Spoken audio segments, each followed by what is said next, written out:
You're listening to The Front Porch Show. Some shows are niche shows, talking about specific topics. Others, shows about nothing.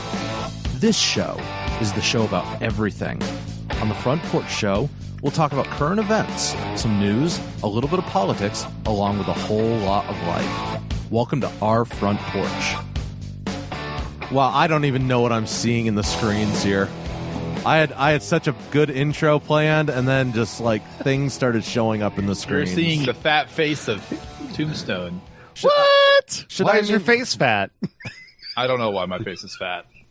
You'll notice that I have my fat roll strategically hidden by my microphone and my beard. It is. It looks good. I'm just saying. All you can see is my aquiline nose and my sturdy brow. Aquiline? I have hair what does that mean? Wow. What is that like Aquafina? Yeah, is that like Aquafina, or is that something you put on your nose? Just Google it. I can't to make your nose thinner. I can't help it. You guys have never read anything besides Harry Potter. Okay. Harry Potter is good. Don't diss it. I've never read it. It is good. It is actually quite Unfortunately, epic. I liked it a lot better before it was the Millennial Bible, which I know Ben's not even a millennial, but it's true. The point stands. I didn't read it until a year and a half ago. Really? Yep. So what was your impression after all the hype? They're amazing, and they're extremely live up to the hype, I think. I really enjoyed... I don't know if I've ever actually read all the books because life is short, but I did read a couple of them, and I enjoyed them. Yeah, I went all the way through, and they are quite good. Like I would say that they're very on par with becoming extreme classics. So... Yeah, I think it's a very good story that kind of culminates the English boarding school adventure story tradition. Yeah, which used to be a lot bigger than it is now because boarding schools have kind of gone out of fashion. But it's because people got bored with them. Anyways, Aaron's reading the article I sent him. Aquafine doesn't exist, Tombstone. There's no such word. I said Aqualine. I just sent you an article. Oh, wait. So where's your wig? I don't have a wig. I left it, and I left it in the bedroom this morning, along with my dignity. Wait, what? No. I don't want to know. I don't want to know. Coming on the show is not dignified. Hey, it's many things dignified. It's not one of them. Ben is about to cry. He has tears coming down of his eyes. Tombstone. So basically what this Aquiline nose means is that you look like President Washington. Yes, or Julius Caesar, depending on who you ask. Washington. I don't see the hawkish nose. I don't really see it. You're a bit too far. That's fine. Yeah, I'm not really getting that either. I turned to the camera. Maybe your audience, I think it's a hope. My side profile. Maybe Wicked Witch of the West. Maybe. I think it's a hope. I think you have a hope. Maybe. Anyways, I was really being completely facetious, but yeah, I don't see this because I mostly sent the article so that you knew it is a real thing. I mean, can we move on to the show? I'm looking at nose types here. Let's analyze the nose types here for a moment. Because I only have myself to blame for this. Like, I'm pulling up this picture here of like 40 different nose types. You have the perky Michael Jackson nose. Well, here I'll send you guys the link. Where is this? Yeah. Give me this. I want to see that because it's really a fascinating look. Now I'm pulling it up next to a profile picture of Tombstone. You just have that on hand? Well, I mean, doesn't everyone? Everyone needs to. I can't load this. Do you do mug shots of people that come in your house? How else are you supposed to track them? Problem is telling me that this page is not safe. Well, I don't know. It's not. It's plasticsurgerypractice.com. That sounds legit. Yeah. Well, see, I would rank you as having a medium nose. Maybe even a medium. That's kind of refined nice, or hero. Oh man, about me is medium. I kind of wish that I had a schnoz. A schnoz? Yeah. Apparently that's a thing. It's a schnoz. It is. I didn't know that was actually a thing. But I think, see, Ozzy's got a little bit of a tip up thing going on his nose. All right, let's just go a little to the bit. next thing. Y'all see, look at that. Look at that. Just a little bit. Actually, so I think you actually have a small nose, Ozzy. Do I? I don't think it think might. so. Maybe a medium. I think I have a small nose. I'll tell you, my kids are in for it, though. Let me tell you. Well, this was a weird weird trip, guys. I mean, thank you, Tombstone. Yeah, thank you, Tombstone. Please. So plasticsurgery.com, plasticsurgerypractice.com. You can go check out your nose types. They will take care of whatever problems you have. Yeah, right. That's not weird. What's on the agenda for today, Aaron? Oh, we have lots on the agenda. That's all for we today. got. That's the whole show. That's the whole show. Since you're here, Tombstone, we're going to break out the trivia again this week because it's been 2 weeks since we've done trivia. You know? We do. You missed it. Yeah. And it also means that Tombstone didn't listen to the show last week. I don't ever listen to the show. We've established this. It's true. It's true. We don't. If you're on the show, it's hard to listen to it because it takes twice as long, twice as much of your precious life. Especially when you have small children that demand your attention in your waking hours, which is the other problem we have. Children. Anyways, children. You sound. Tell me about your first world problems all the time. Tombstone. I mean, you're rolling with 2 kids, Tombstone. Ozzy's got 4. Ozzy's dealing with twice the trouble. I mean, between the 3 of us, we have been fruitful and multiplied many times, over and over and over again. Okay. There is nowhere I can go with that. No, there's nowhere we can go that's safe for radio. And Aaron knows it. And I know. sitting there smirking at us. I'm trying to save a file right now, and I can't save the file because I'm laughing. Save the file, Aaron. Right. All right. Okay. How about all right? We've done our intro. Let's take it out. Come back while you save your file. Then we can talk about our projects for the new year. And all the things we hope to accomplish but won't. Yep. I like Absolutely. it. When we come back, well, we'll do what Tombstone says. That's right.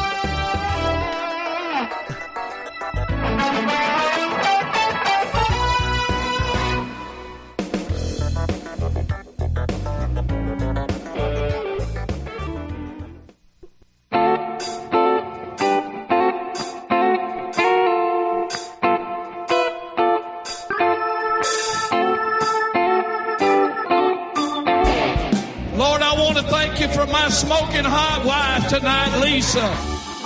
That was a non-gendered person, Ken, and you just gave it a gender. I tried this one chili and it set my mouth on fire, and I had to drink a 2-liter of Mountain Dew. All right, leave this guy alone with his poor constipated poops. We're going to come back and talk about politics. That's what really matters here. But is it really? You know, I would like to also thank the Lord for my smoking hot wife. In comparison to constipated poops. Amen. For mine. And, you know, every morning I wake up and I look over and I look at my wife and I just think, man, how did she get so lucky? You're hilarious. All right. So before we go into talking about our New Year's projects, notice I didn't say New Year's resolutions because I didn't do resolutions this year. Who does resolutions? While Ben is still chuckling about how clever he is. I'm chuckling that I made Aaron chuckle, and his wife's coming up right now, and he's thinking of saying it.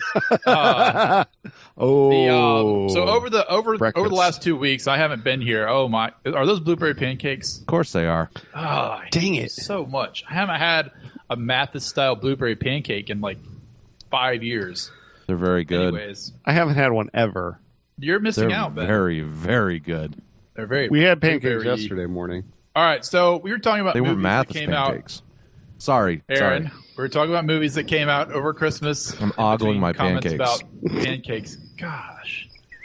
And okay, so we all went and saw Rise of Skywalker. Oh, major spoiler alert if you have not seen this. Turn the show off. So turn the show off, but it's been like wait, no, don't tell them that. Fast forward 5 to 10 minutes. Yes. Okay. Yes. Do not just leave. Yep. Ben's like, don't drive away part of our 70-person audience.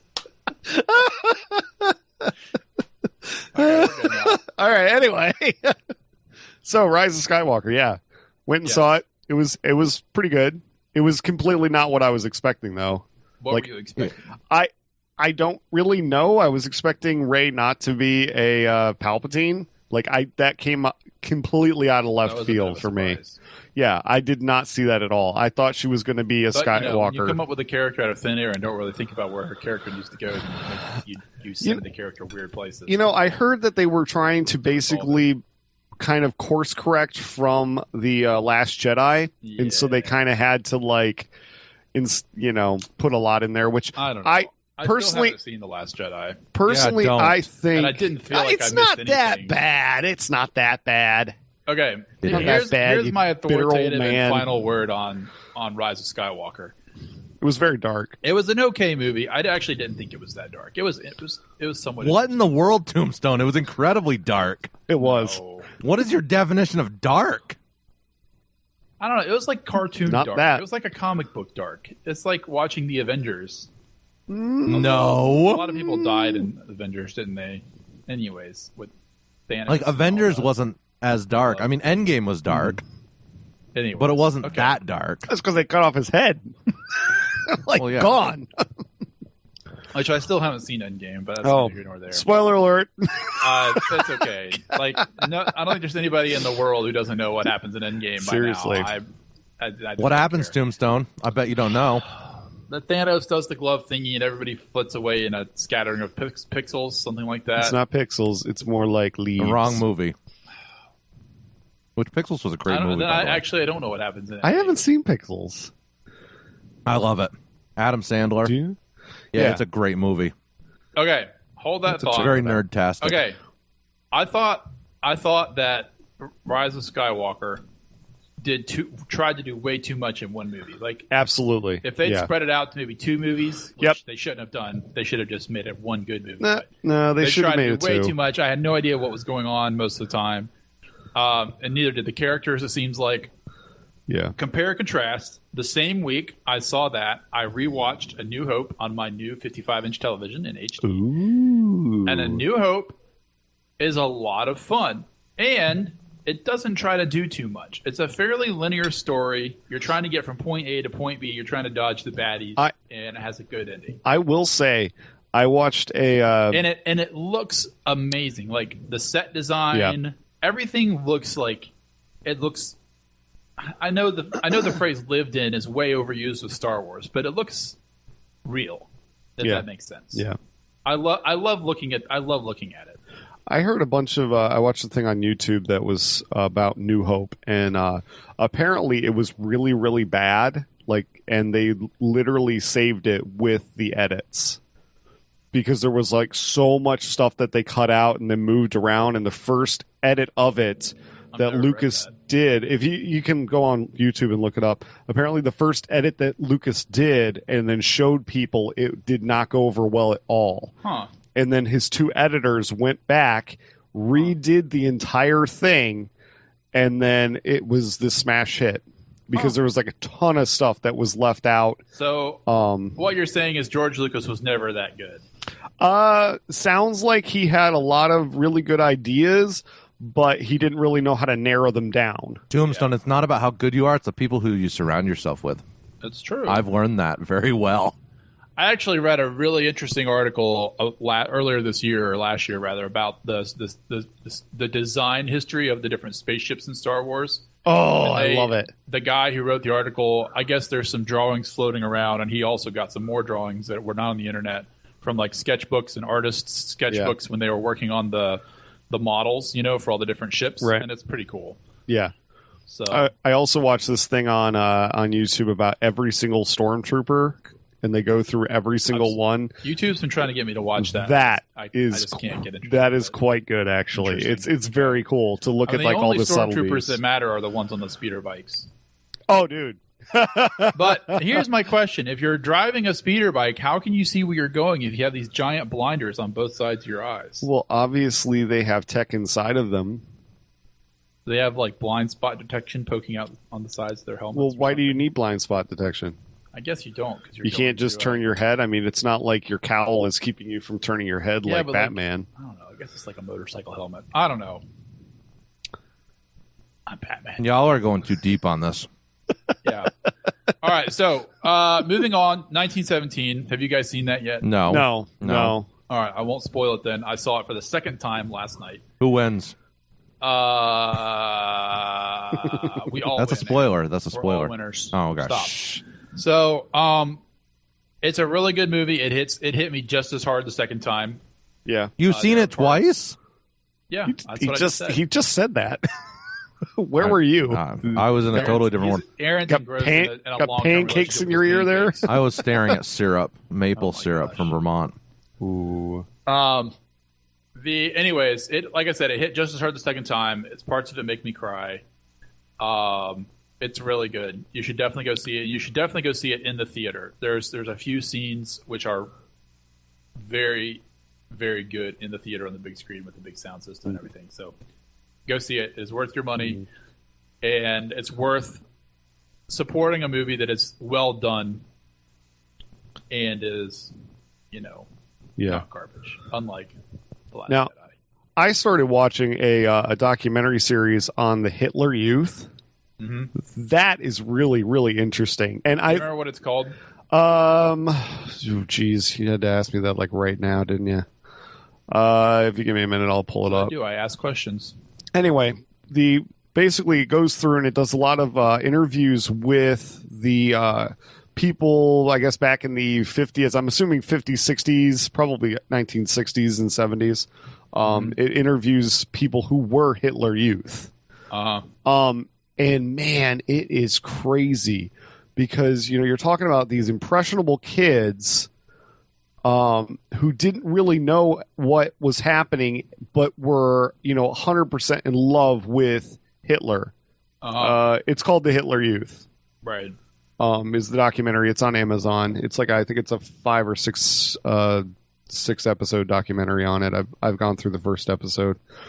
But the premise, though, gets into a lot of elitism. Is the essential, because they're trying to become the perfect Aryan race. Right. And apparently to get into the Hitler Youth, you had to trace back your lineage and heritage back to the early 1800s to prove that you were Aryan enough to even get in. So you're talking about technically the elite of the elite of the elite. If your face structure wasn't a certain way, you couldn't get in. They were trying to eliminate all of these flaws, I guess. Mm-hmm. But they weren't exactly helping them to be intellectually superior comparative to, schooling of today, where it's like it's all about knowing mathematics, knowing all of these other things. Yeah. Everything they were taught had to do with basically ruling and being able to take over and conduct war. Yeah. So it's really weird because it's kids. Yeah. So I'm not an expert on Nazi ideology or anything, but Nazism was definitely a very reactionary ideology in that way, where it was might makes right was baked into Nazism. Oh yeah, from the beginning. And I would really say other nationalist and fascist movements at the same time, but there was really kind of two wings of totalitarianism in the 30s and the 20s, and the Italians and the Germans are one side, and the Soviets and the Americans are actually on the other side. If you look at government media in the 30s, it's actually very similar to what the Nazis and the Soviets were using. Mm-hmm. There's a nationalist bent to it, but it's not a nationalist racist trend. It's a nationalist egalitarian trend, which is we're all in this together, but we're going to unite in this civic nationalism, and we're going to take on. But in the 30s it was the Great Depression, and then in World War II it was the Germans. Yeah. But collectivism of different stripes was very prominent in that area. That's just very interesting. It was a bad time. Yeah. But yeah. But yeah, and that's definitely a big difference between us and them. It's a very sobering thing, especially having kids and looking at it, because I mean they had a lot of the children's ages were extreme. You would have kids that are like 5-6 years old who are trying to eventually get into all of this. And then the kids were like, 12, 13-year-old kids that were going to these schools. Mm-hmm. And it's just, oh man. And they're learning all of this stuff. It's very interesting. It's very interesting. And basically what they did is they just, ripped away these kids' youth and made them into soldiers. Right. Yeah. It was a military regime from the ground up. Yeah. So totally random side story here. That has nothing to do with the Hitler Youth, but has to do with the Nazis.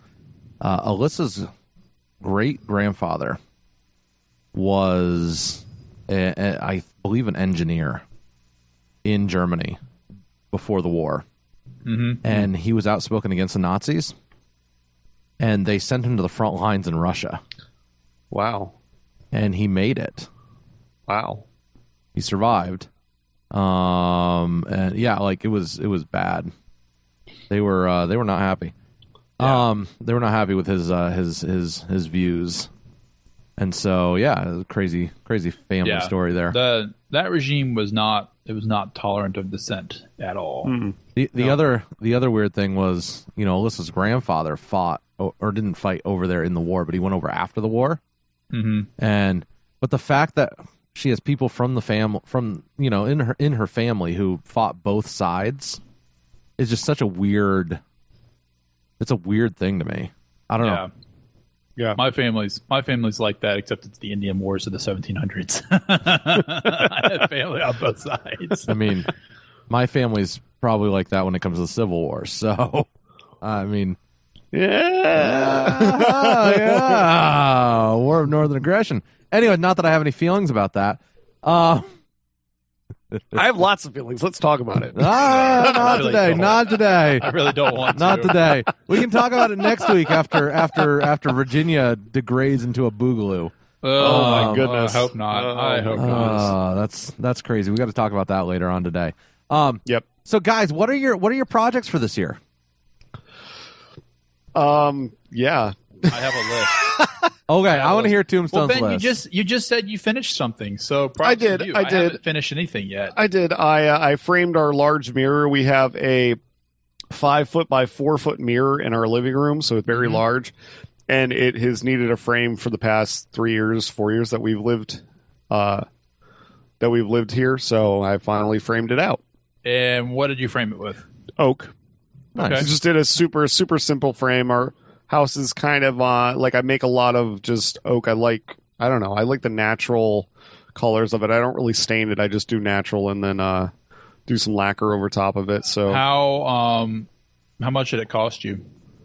It actually didn't cost me anything because I recycled it from the bed frame that I ripped apart in my daughter's room when we got her bunk beds. Nice. See, I love it. I love that repurposing crap. Yeah, I made some shelves from scrap lumber this week. That was my project. Nice. And it took me 30 minutes. I like it. All right, so let's see other projects I have. So what I've decided to do is I've instead of doing New Year's resolutions, I broke the year down into quarters, and I have a small collection of things that I want to get done in each quarter. So, and it will keep me pretty busy. I might have bitten off more than I can chew because you know how it is with weekends. Like one thing happens in a weekend and the whole thing's shot. It's true. So first project is organize my garage, which I'm still working on. Second project is to finish my squat rack. Which I think I talked to you like 3 days ago and you were still working on that. Yeah, I haven't been able to spend more than like 30 minutes on it at a time, and it's really messy. That's frustrating. It's my fault. So I'm going to work on it some more this afternoon since it's going to be raining. All right, second is I got to finish my wooden squat rack for me and my wife because the YMCA is terrible. Why? Well, hold on. Why? Yes. Number one, we have two things we need to cover in this. Yes. I think it's awesome that your wife's a weightlifter.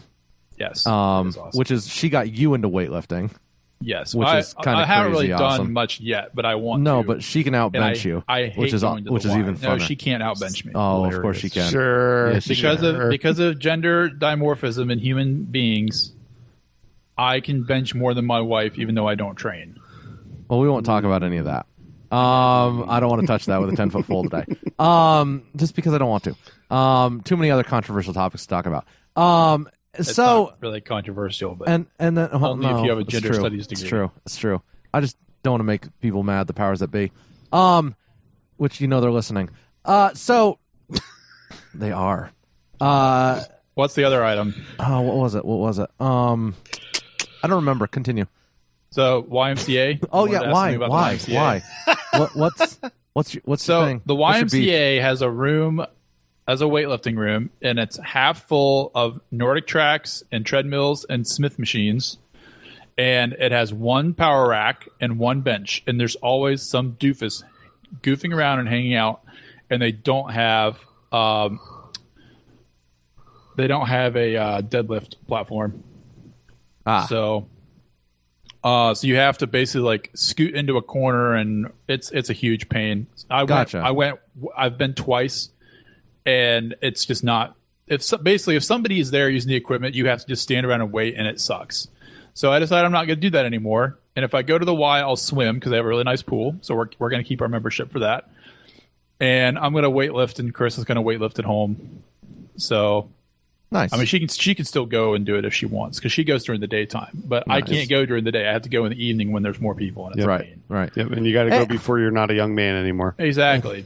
See, and look, my thing before is, I turn into a pumpkin. My thing is with family and stuff. It's hard to take part of your evening to go into town, right, and work out.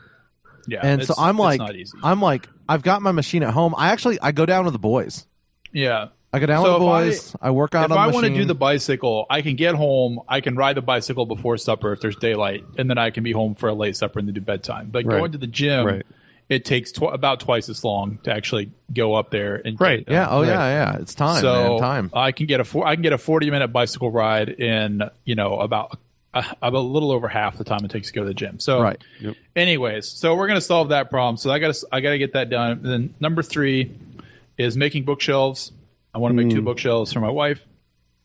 And number 4 is patching a hole in my sailboat and putting it in the water.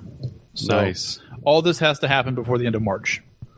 Wow. That doesn't. I thought you said it was that hard. Q1, baby. Q1. It doesn't seem that hard. I mean, if you're really good at following through on things and getting things done, maybe. Oh, well. If you're me, then it's a stretch. All right.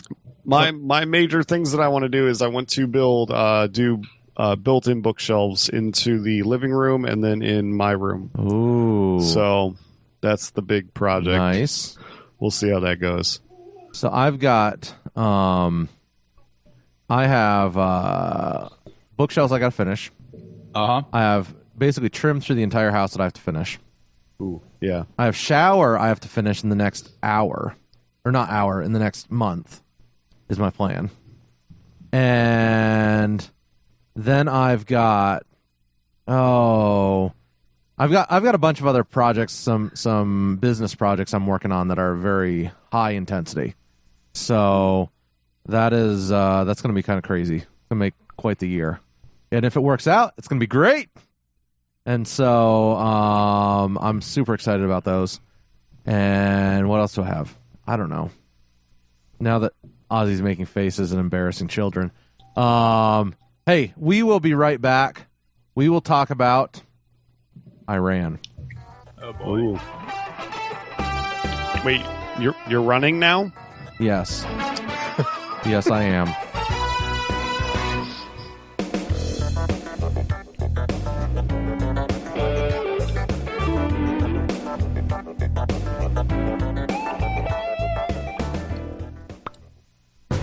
Did you see where Biden wants to take me to the back of the barn? Me. Some things in life you could really love doing. I don't wear a toupee. It's my hair. I really am very smart. I am a young, vibrant man. The time for empty talk is over. Now arrives the hour of action. We will make America great again. That music is on point. That's all I can say. So, man, I was on vacation when it happened. But Iran happened. You ran on vacation? You almost missed World War III. All I know. 8 hours of it. I know. It was amazing, and I was in Mexico, and it was great. So, I have a data plan in Mexico, And so I could get. You need to check your phone bill. And so no, it was free. It popped up and it was like, this is included in your plan. And I was like, oh, no kidding. So I'm sitting on a beach in Mexico on, I don't know, last Tuesday. And I think it was last Tuesday. Maybe it was last Wednesday.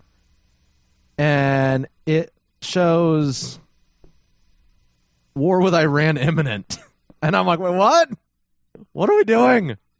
And it turns out that the Iranians had attacked our embassy in Iraq. Or I guess it was an Iranian-provoked attack on our embassy. Yes, it was very reminiscent of the Benghazi situation. Because if I can set the stage properly, there are Iranian-backed militias in Iraq right now because of the power void that we left when we killed Saddam. Yes, who was keeping peace between the two sides, the Kurds and the Sunnis. And the Shiites, yes. Yeah. Now, one of those factions has aligned themselves with Iran. And they were the ones who attacked the embassy.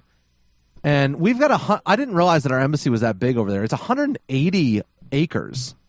What? Embassy. Yeah, it's a compound. Yeah, we have a huge embassy over there in the middle of Baghdad. I was expecting that to be like maybe like a half a city block. Yeah. No, 180 acres. Not big at all. 180 acres. And they attacked the embassy. They climbed over the first set of walls.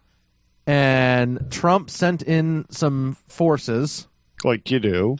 Like you do when you're under attack. Somebody, when you're sovereign soil, just like any other embassy is sovereign soil of that nation. When your sovereign soil is being invaded, you take care of the situation.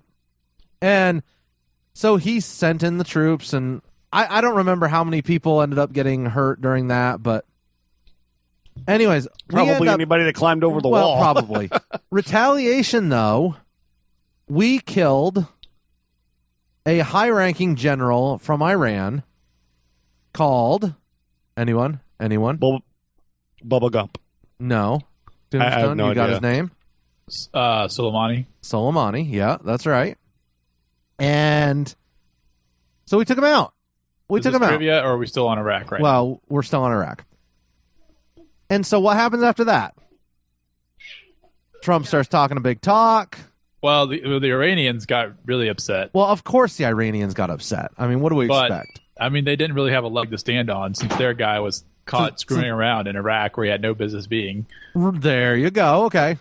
So then, in response, the Iranians launched missiles at our bases in northern Iraq. To give you an idea, this would be like if we had organized a protest at, say, the Ukrainian embassy, which is a place in flux right now, and one of our special forces generals was involved in actively arming Ukrainian militias to attack the Russian embassy in Ukraine, and we had also been supplying IEDs to Ukrainian militia to attack.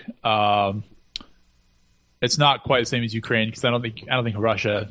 Well, I don't know. Maybe it's closer than I care to think. But if we've been supplying IEDs for 10 years, 12 years to kill Russian soldiers in Donbass, and then this general who had organized all that shows up in Ukraine.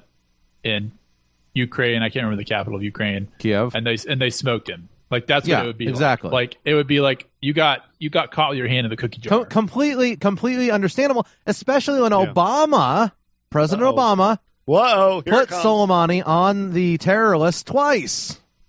Now, let's be clear, that wasn't a hit list; it was a terror list, which means his finances were seized and they were frozen.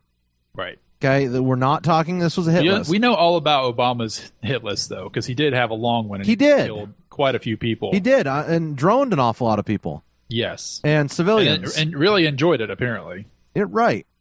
And of course, we won't go into those numbers because it'll make the media's head blow. Because when they're higher than other presidents, it's just doesn't work. So what's interesting about this is not steal your thunder, Aaron, but No, go every ahead. every time something like this happens, I would guess the cruise missile attacks in Syria would be the other relevant comparison.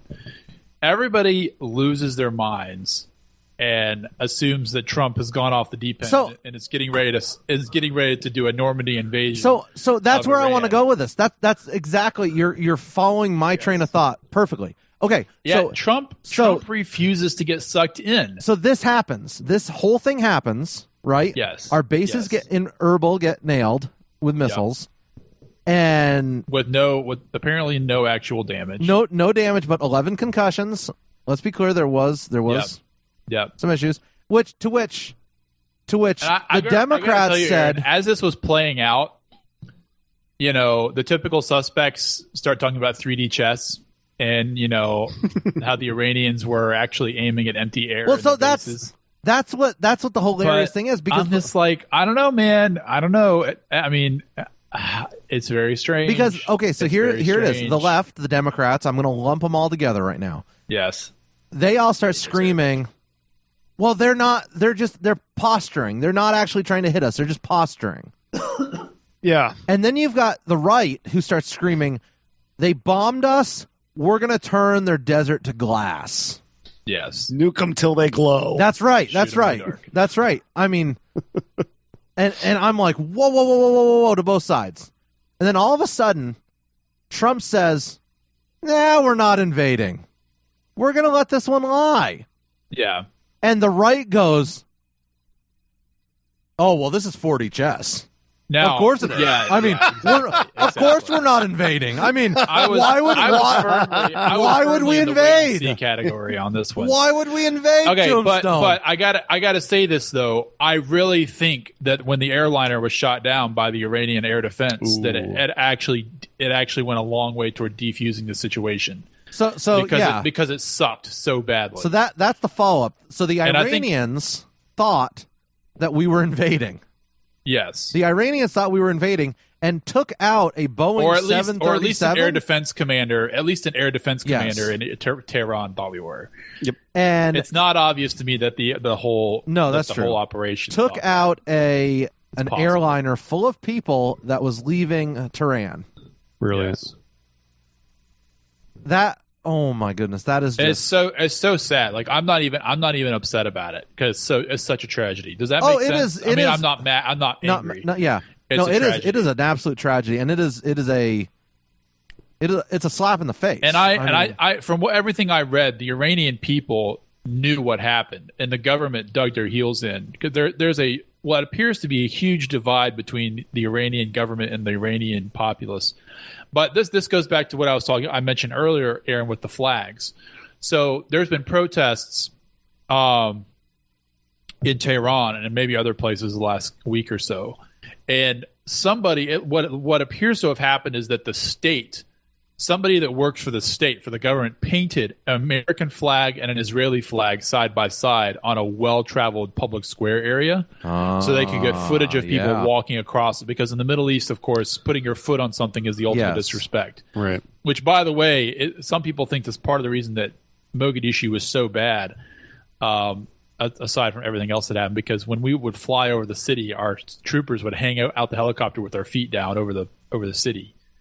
And there's a really good documentary that PBS made back in the 90s that talks about it. Anyways, putting your foot, walking across something, treading on it is a huge sign of disrespect. So this seems to have backfired because I keep seeing footage of people going to back and forth to anti-government protests, and they're carefully crowding into a 2-foot space on either side of these flags and walking around them. Yeah. So that they don't give the government the propaganda that they want, which I think is very interesting. So that is interesting. It's funny you mention that because I keep hearing this from people who are invested in Iran, that the people over in Iran do not share the same views as the government, and most of these, and that when the Iranian Revolution happened back in the 70s, and when a widely Western society went heavy Eastern, if you will, that was only a small number of people who actually orchestrated that. I think there's an element of truth to this, but let me tell you what I think is probably actually going on. and this is I know for a fact this is what happens in Turkey, so I'm going to extrapolate to Iran. So Tehran is a very large urban city, in its culture and outlook. Just like I'll say Constantinople, just like Istanbul is a very large urban city and very westernized and very liberal in its politics. Does that make sense? Yeah, without a doubt. It doesn't surprise me that there are huge anti-government protests in Tehran or any city. I expect that the mullahs' power base, the Khomeini's power base, is in the huge rural areas. I mean, Iran is actually a huge country. And I expect his power base is in the rural areas, not in the cities. Why do you think that is? It may not be as clear cut. See, I don't know. People who live outside cities tend to be more reactionary and less progressive overall.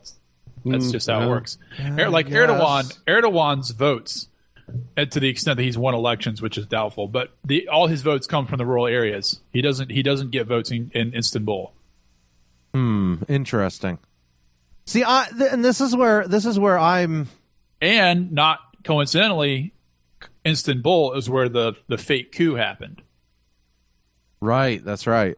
That's so right. it's just I guess I'm extrapolating a little bit. Maybe probably a little more research would be warranted, but it would not surprise me if there are a very large chunk of people that don't like the government, but there may not be quite as many as we would like to believe. That's really all I'm getting. Interesting.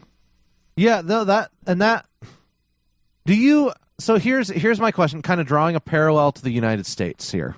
Because we have a very similar situation. Cities tend to be progressive. Rural areas tend to be more that conservative. Yes. And the irony is that what the progressives in Iran want seems to be more of the American conservatism instead of the actual progressivism. I would hesitate to use a phrase like American conservatism. Yes, I agree. I agree with your hesitation. I would say liberal. Loving. I would say small L liberal democracy. Okay. Instead yes. of American Yes. There you go. That would work. Which is it's funny because that on the slide rule of political spectrums, that is incredibly far away from the progressive movement in the U.S. The progressive movement in the U.S. is so far left right now. Not as far as we would like, but yes. Well, yeah. And so I guess my question, my thought ponderings are how do you reach those people? And do you actually think use the CIA, which is what we've always done, which is at the State Department? So you think I'm joking, but I'm not. I hate that comment. No. The one of the premier forces of liberal democracy. I shouldn't use air quotes. One of the premier forces of liberal democracy, for good or for evil, is the CIA and the State Department. I mean, look how well we've done down in South America. But it doesn't always work out. Well, that's what I was going to say. It doesn't always work out. So, I mean, it hasn't worked out in Iraq. So, here we are. Do you think that there's just a lot of lack of information and naivety in Iran? I mean, that's what the progressives here in the U.S. on would Iran claim. or in Iran on the part of the people in Iran. I'm saying for those rural people, do you think they don't know any better? I think that, or do you think it's do you think they're complicit? I think people in different circumstances have different priorities and different values, and I remember a lot of it is theology related. Yeah, that's a really good point. Huh. Yeah. Anyways, wow. So we are not in World War III. No. Which is thank God. So Trump has made what seems to be the right decision. Which is hilarious because then that's all of a sudden possible. Then all of a sudden not possible. Not only have his voting base turned to be with him after being against him, wanting him to bomb. That's and the then thing. turning That's the back thing with about them. Trump's voting base is they are not afraid to send a message. It's true. At least on stuff like this. Like everybody was really upset when they thought we were going to go to war in Syria. Well, then you've got the Democrats who are screaming, "Don't invade! Don't invade! Don't invade!" But the liberals did want us to invade in Syria.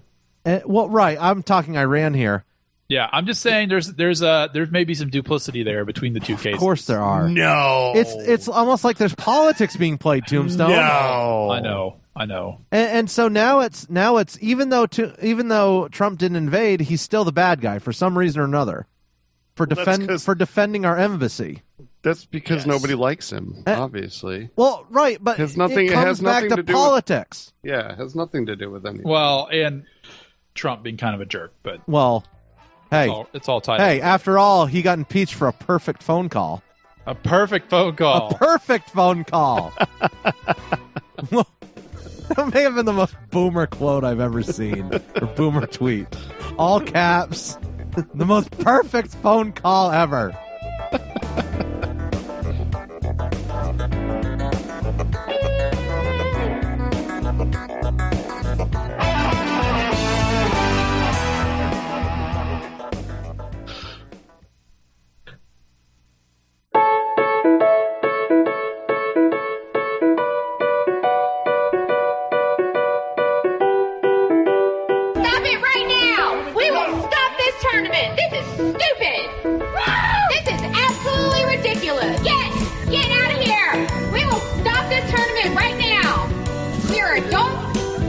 Ridiculous. It is a cornhole tournament fundraiser. Cut the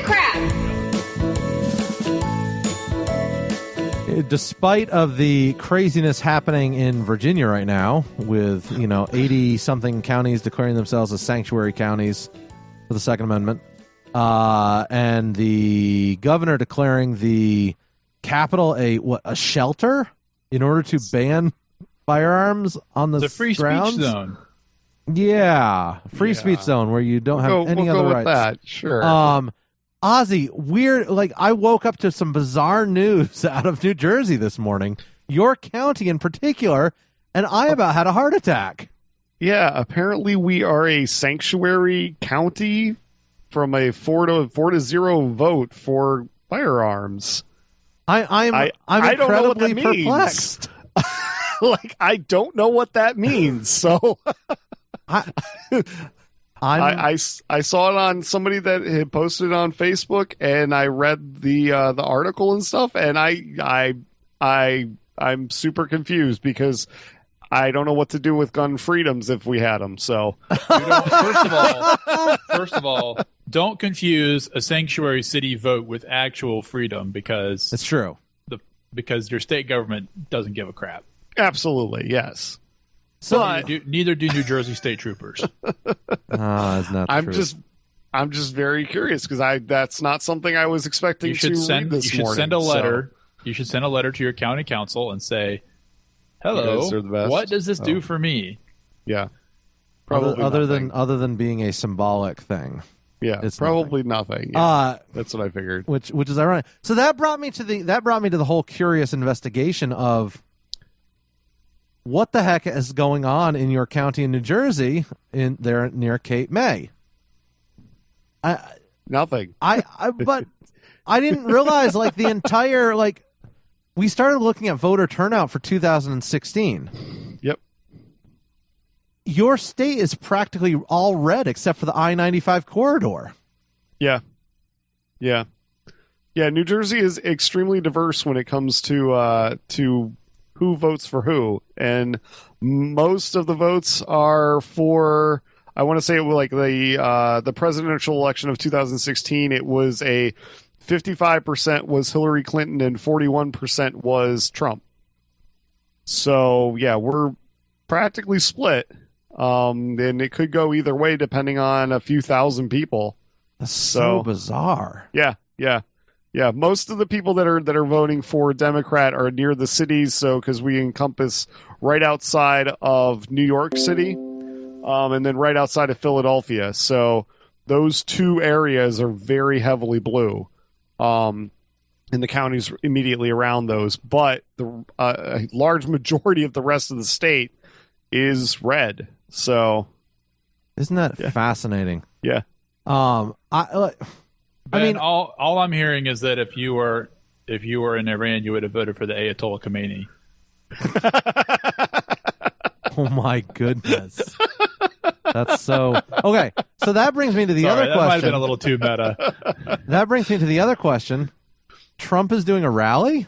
All right, yeah. In your county. Trump is doing a rally. Where?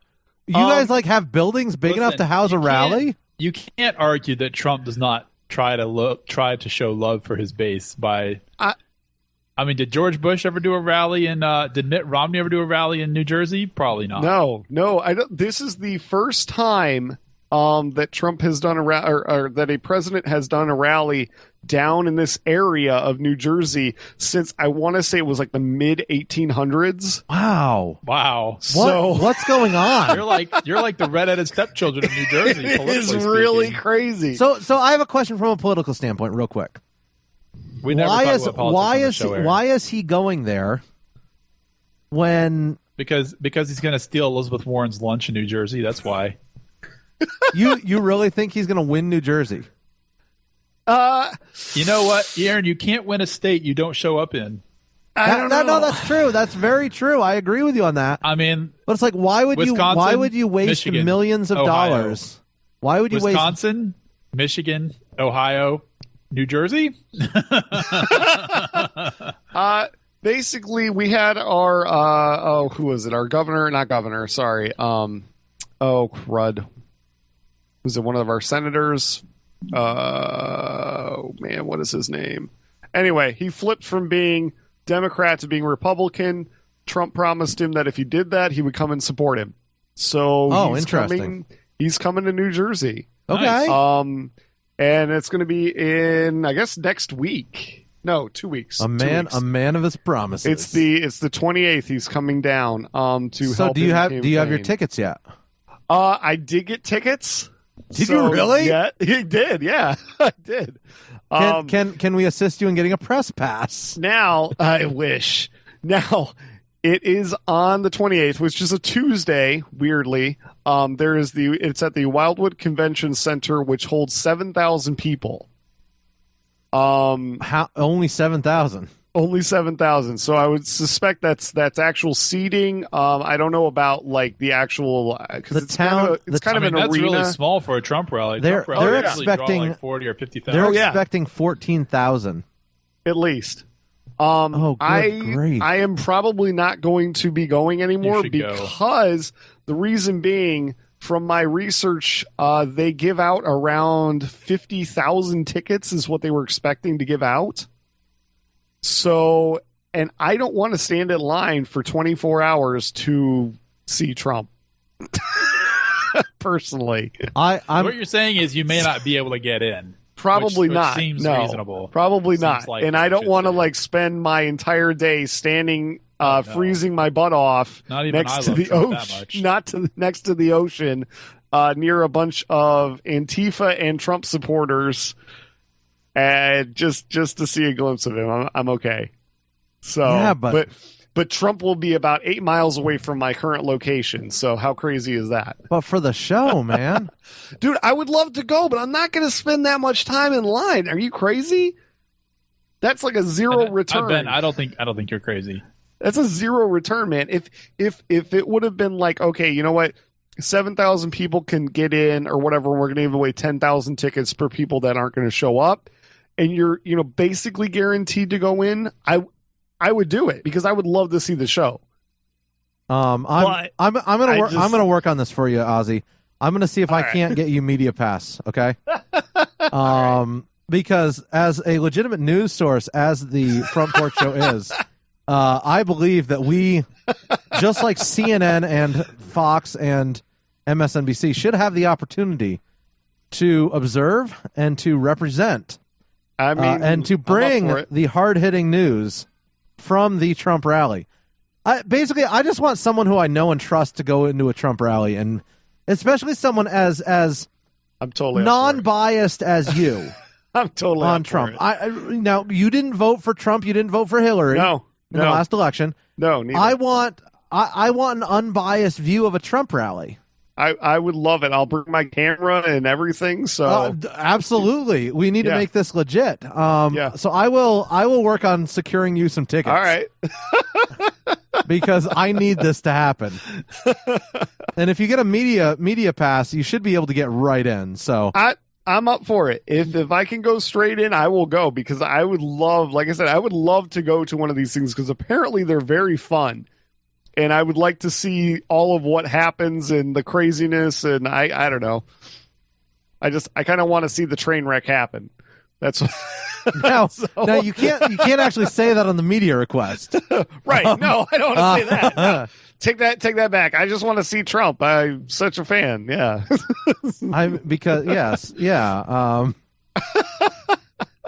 That's incredible. So Wildwood, New Jersey, that'll be great. Yep, Wildwood, New Jersey. It's about as far south, almost as far south as you can get in New Jersey. So we were talking about, because we have the country's only the Coast Guard base for the trainees is in Cape May. Okay. So we were talking about how they're probably going to bring him in, and so like we have a small airport that's right near us. We also have Atlantic City Airport, which is about 30 miles up the road. So we're trying to figure out how they're going to get him onto the island, because the island is very small. It's like, I think it's 8 miles by maybe 1.25 miles wide. It gets thin at some places, but there's only 3 ways to get onto that island. They're all, there's 2 bridges. One of them is a large bridge. One is a small bridge with a toll booth in between, like in the middle of it. So you can't go that way. There's construction on one of the roads. So I don't know if they're going to fly him in by helicopter, or if they're going to, land him in at the Coast Guard base, or I don't know what they're going to do. My personal preference was bring him in by submarine and then take a helicopter from the submarine all the way in, because I would go to the beach to see that. I like it. Because that would be awesome, but that's solid. We'll see. So, and man, does it have everybody up in arms. Oh my goodness. Oh, I bet. Ozzy, do you need additional people to go with you to this? Not specifically. I mean, okay. I'm curious as I'm filling out this media request form. I don't know. do you need one additional body with you? Like, sure. Okay. That's what I thought. Sure. What would be the name? What would be the name on that? I'll tell you after it. Oh, okay. Well, Ben doesn't want to dox his poor wife or his oldest child. Send me a note with that name so I can fill out this request. All right. That way we can get it done. We'll call that person your camera person. Okay. Yeah, we'll go with that. Yeah. Okay. Yeah. Okay. Sure. Yeah. And of course, that person is now an official camera operator for the Front Porch Show. Nice. That's great. So yeah, but it has got everybody up in arms on either side. So I go to work, and man, everybody is talking about this, and now is the time where you find out that people truly love Trump or absolutely think he is, from the pits of deepest, darkest hillbilly hell. I mean, it's bad. So people are getting into arguments, and I mean, I don't know, man. The guy is controversial anyway you take him. The division is disturbing. It is. And these are people that I have known for years working at my job. And, and we talk about politics some, but, it's the divide that it is causing is insane. The vitriol. Yeah. And it's amazing. It's amazing. So not really sure how I feel about all of this, trying to be a neutral party still. Well, yeah, I know. It is very disturbing, isn't it? Yeah. Okay, our media request is pending.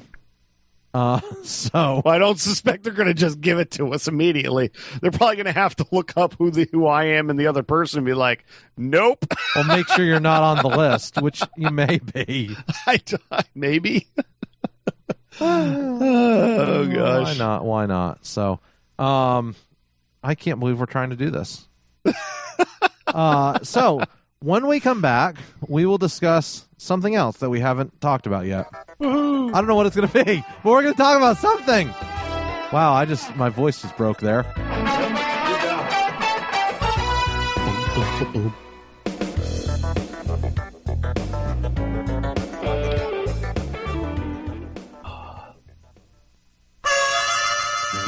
My brother was cleaning out the stalls out there for Troy, working for him.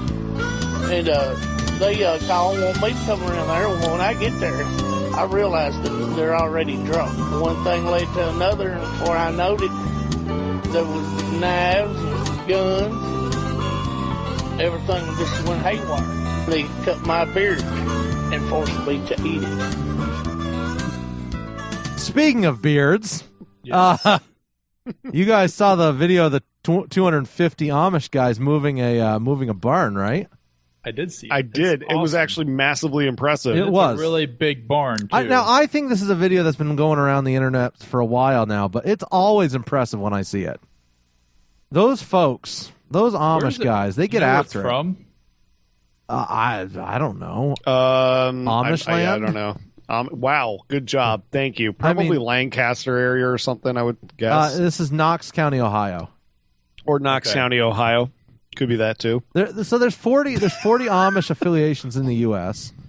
And How the heck did you know that? Because I read the article. I read articles, Tombstone. So we've got a bunch, and they're not necessarily Amish, but they're Mennonite Amish-ish, who live in communities up in South Dakota. What else is there? I don't know. They're collectively they're known as plain folk. Well, yeah. Amish and Mennonites both. Although some Mennonites are more plain than others, but which is it's quite funny. Like the whole thing's very funny because that's where we got our dog from, was a Mennonite farm. The funny thing is like some Amish are very Mennonite-ish, but from a theological standpoint, they're Amish. And because they'll allow TV, they'll allow cell phones and stuff. They'll even allow power tools as long as they're not in their house. Right. Which is bizarre. Right. And they can also work jobs that utilize all of those tools too. So I heard recently on another show, there was an IT guy who was Amish. Okay. And I was like, wait, what? That's weird. But yeah, no, IT guy who was Amish. I knew. I was watching it. I was watching a show of the new Jeff Goldblum show on Disney Plus, which is actually really funny. By the way, okay, it is actually really good. Anyway, so they're going through and they're making RVs, and I want to say the electrician was Amish. Yep. So Elkhorn, Indiana. I think it was the electrician, which is incredible. Yeah. So they build a lot of the RVs that you see rolling around. Yeah, I think they said it was like 80% or something like that come from Elkhorn. Aaron, remember that time we built an RV in a hangar? I do. Were you Amish at the time? No. You had a beard. I did have a beard. Did I have a beard? Yeah, I had a beard. I was drinking Mountain Dew like there's no tomorrow. I forgot you were there for now that. It went so much better with Monster. I was there for the first part when we framed out the walls and the windows. And I totally forgot about that. That was crazy. That was insane. Tombstone is a simply forgettable person. I don't remember. Yeah, so it was. I remember it was cold. It was early November. Oh, no. So early November, we did our survey trip to Nebraska, decided we were moving, got home 2 weeks later, and decided to start building the trailer. Built the trailer, and was gone New Year's Eve. Did you have 250 men helping you move it? No, we had 250 horses. We've completely gotten off topic, and technically those 250 horses didn't work. That was when I almost died in the pickup truck because the weight in the trailer was too heavy. Ooh, and nice. The pickup truck, I'm convinced that the rear wheels left the ground. And it started swaying. Oh, and Alyssa says the entire trailer was going all the way across the entire road. And somehow slow it way down. Somehow I was going like 35 Tombstone. Wow. Down a 50-mile-an-hour road. It was bad. Wow. And that's when I realized we weren't going to make it to Nebraska because I was only 20 miles from home. And I had 1,000 miles to go. I forgot about this. And so I pulled over, cleaned out my pants, and continued driving for some stupid reason, and then called a friend of ours with a bigger pickup who came to rescue us, let us take his pickup to Nebraska, only to have it die 3 hours later. His pickup, his pickup blew the EGR exhaust gas recirculation unit. Oh no! And so he had to get like a head gasket job. And I know somebody else who had to do that. Yeah, it was one of those 6.0s. Same exact engine, basically same truck. So on New Year's Eve day, we rented a truck from Enterprise, I think. Enterprise Commercial. And was able to get a pickup truck like an hour and a half down the highway. So Alyssa and I like raced down the highway to get this pickup. Get the pickup, have to buy a hitch because we didn't have a big enough hitch. And we couldn't get the hitch off the other pickup. Drove back down the highway. The funny thing is it's the New York Thruway, so it's controlled access highway. And so we had to drive an extra 40 miles because we passed the rest stop where we were at and had to keep going past and back again. It was hilarious. Yep.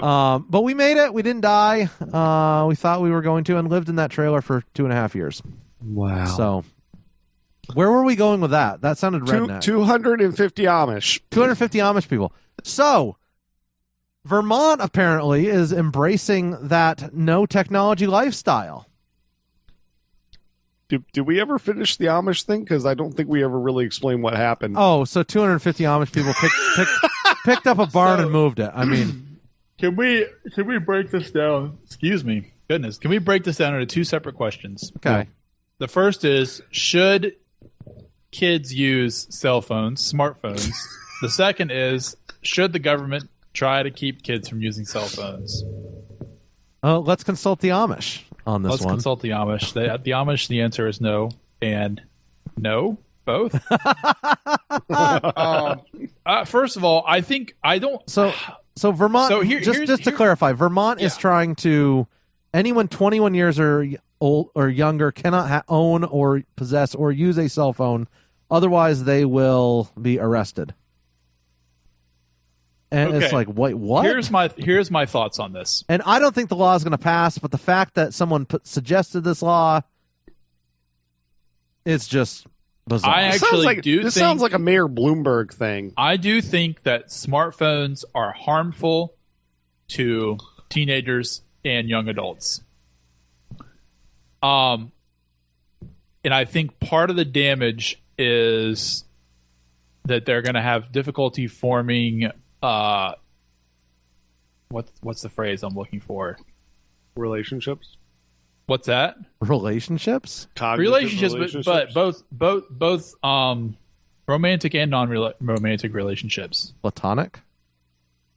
I don't mean like, yeah, I guess that's maybe. What are you trying to say? Like, use words. Smartphones have ruined dating. Oh, well, yeah. Okay, look, so is just smartphones. Hold on, Tombstone. It's not just smartphones. Tombstone, you're correct. Is this I come to this from the standpoint of, this is not a cell phone issue. This is a parenting issue.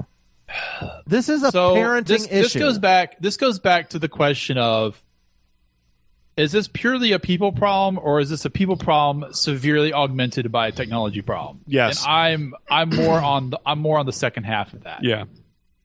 I don't disagree with you because I think we need to accept that huge changes in society and acceptable ways of doing things are sometimes driven almost 100% by technology. Okay, I can agree with that. I don't think it's specifically. I don't know that it's specifically cell phones. I don't know if banning it. I don't know if a government ban is the answer. But I feel like as Americans, we're very slow to say, "Hey, this is a horrible trend. It's going to have massive ramifications." Right. Going down the road, like I don't think we have even glimpsed over the horizon of the effects technology is having on our society. And one of the effects is, I think technology is a prime driver of our decreasing fertility rate. But you know, why? See, you think that's funny, but there's absolutely nothing funny about it. Continue with that thought. I want to learn more. I think it's a function of entertainment, and it's a function of difficulty forming significant romantic relationships, which you have to produce children in most cases.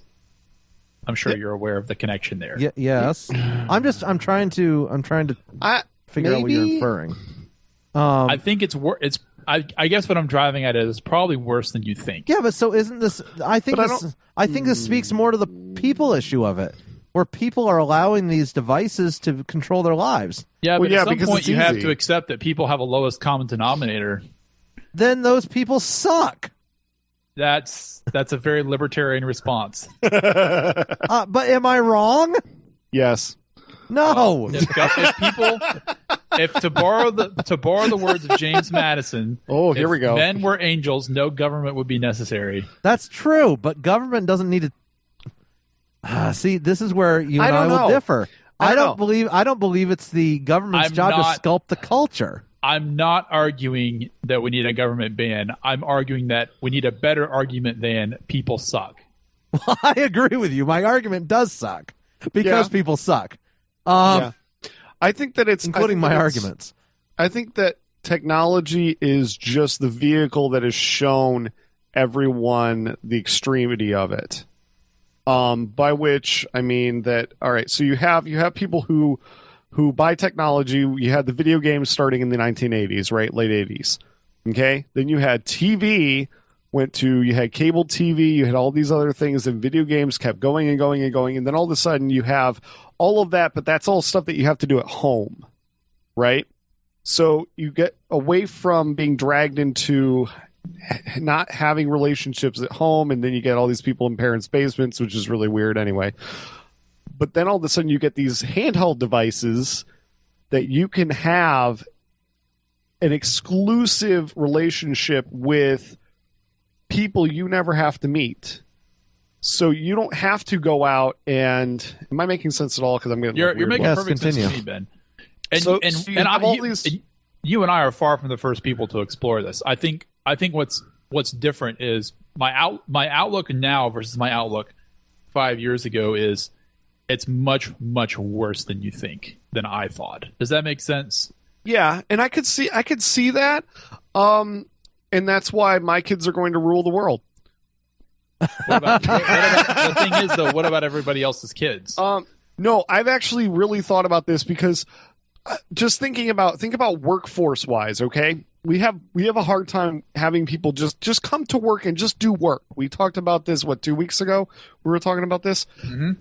Where it's just come to work, you're getting paid to do a job, but right now all of what we connect is that you had like the old world view of, okay, you work your 5 days a week, then you get your weekends off to do whatever you wanted to, right? But you had your 9 to 5 job and you were at that job for 30 years. I've never actually worked a 9 to 5. It's always been 8 to 5. Yes, absolutely. Anyways. So you had your job. That's what you did. And now we've gotten so far away from, the necessities and the actual benefits of working to shunning all of work. You don't want to be at your job. You only stay at your job like 2 years. That's a big problem with millennials and with anybody who's under the age of 40. Because what's the problem? What was it again?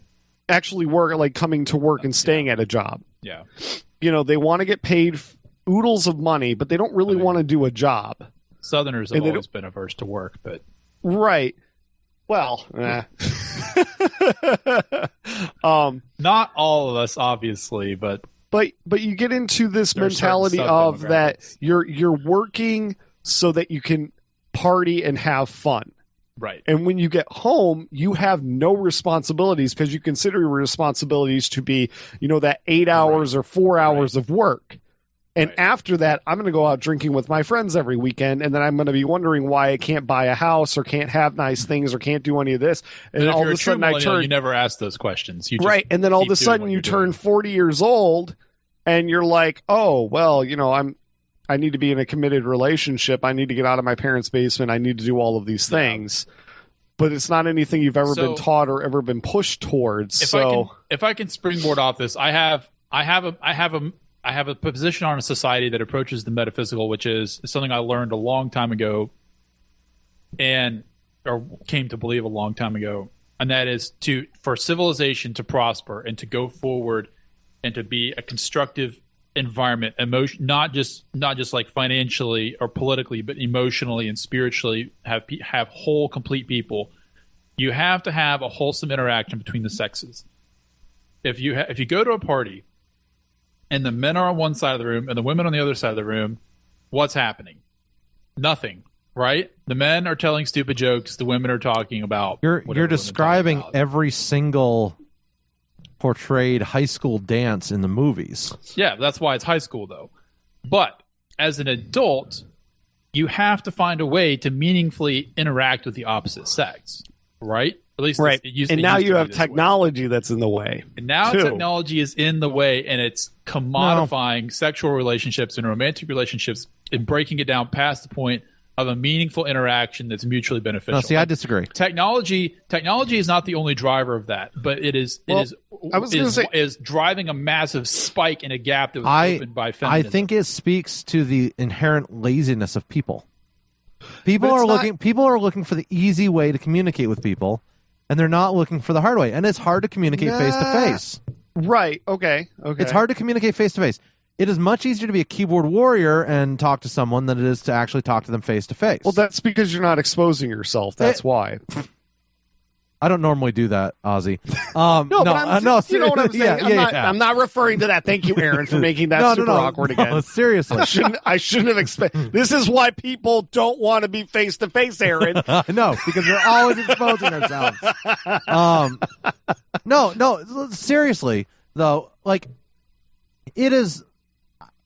I see people taking the easy way out, and I don't like talking on the phone because you don't want to be in pain. You want to get as far away from pain as possible, and anything that is remotely the fear of rejection, the fear unsettling, of yes. Right.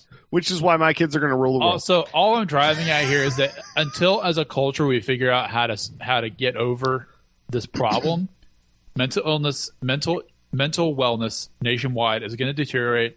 There's going to be fewer long-term stable relationships and fewer children, and the children that are born are going to be in fewer and fewer two-parent homes with a father. See, I guess my thing is I do not see technology necessarily as the cause. I see it as an effect. It's definitely a partial cause. I promise you, I'm not trying to pin this solely on technology, but I think technology is amplifying the problems. I think it's amplifying. I don't think it's causing. I think the problem is that people are not taught, or children are not taught, that moderation and how to actually handle technology, which is really good. If you ever read, there's a really good book by Tim Challies. It's called The Next Story, I think.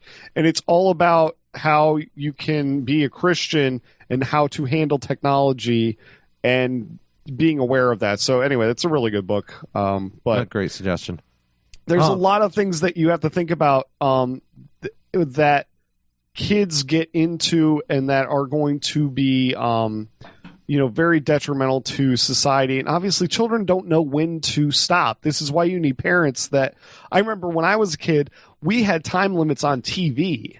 Yes. We could only watch certain amounts of TV during the weekdays, and then we were allowed to watch a large chunk of TV, which was like, I think maybe 2 hours. Yeah. So Ben, going back to what you said, and I know you were mostly joking, but talking about your kids are going to rule the world. I mean, I feel the same way about my kids. My kids don't even know what a screen is. But you can't. I guess as us, it doesn't really say anything good about us if we just say, well, everybody else sucks. I guess they're going to have to suck. Like, I feel like collectively as a society, hopefully without making any stupid draconian laws that are going to have unintended consequences, we can figure out something that's like, hey, we really need to get everybody's attention on this and figure out a way to do that and push forward. I don't know what that is. I've thought about it. I don't know. But it's almost, at this point, it almost seems unredeemable, because it's like, okay, so how do you put the genie back in the bottle? It's the same thing with Facebook, where it's like, I understand completely. And I think the technology has been the key.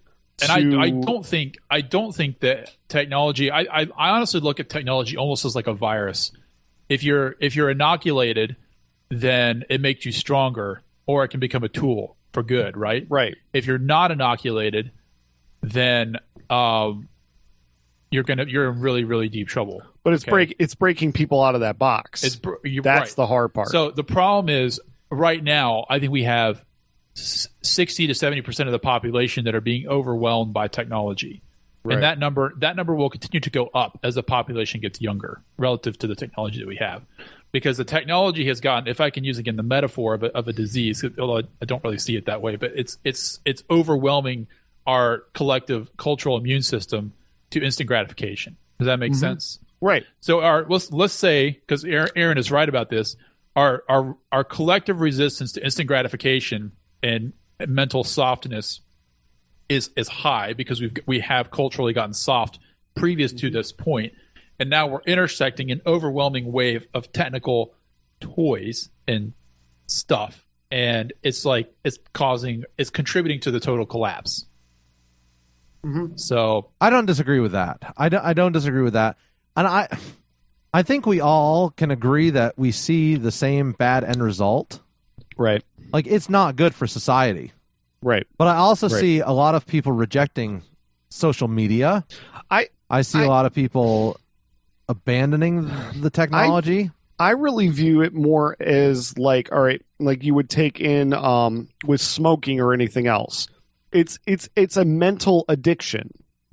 And that's the problem, is that people don't know that they're addicted to it because it doesn't have the same results. You know, you don't get cancer from it. You don't get, you know what I mean? There aren't usually detrimental results of using a cell phone, you know? And if there are, you don't often see those results until much later. You know, either you get caught for doing something, or, you know, your marriage fails in 10 years because all you've done is look at pornography on your phone. You know what I mean? Like the results or the cause and effect are not in the same thing, or I guess whatever happens. But I don't know. That's just my opinion, and I know I'm right and Aaron's wrong, so that's all. I mean, that's ultimately the only thing that matters, Ozzy. It really is, and you know. Oh, and by the way, if you ask Alexa to fart, check it out. It's pretty awesome.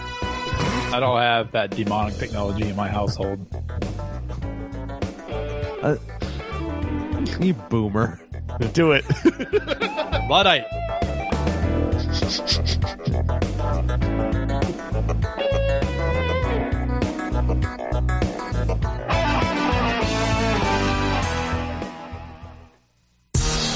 It was not always a given that the United States and America would have a close relationship.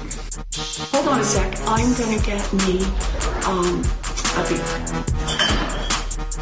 It's Mr. McMillan. Would you like 30 seconds more? Allow me to introduce myself.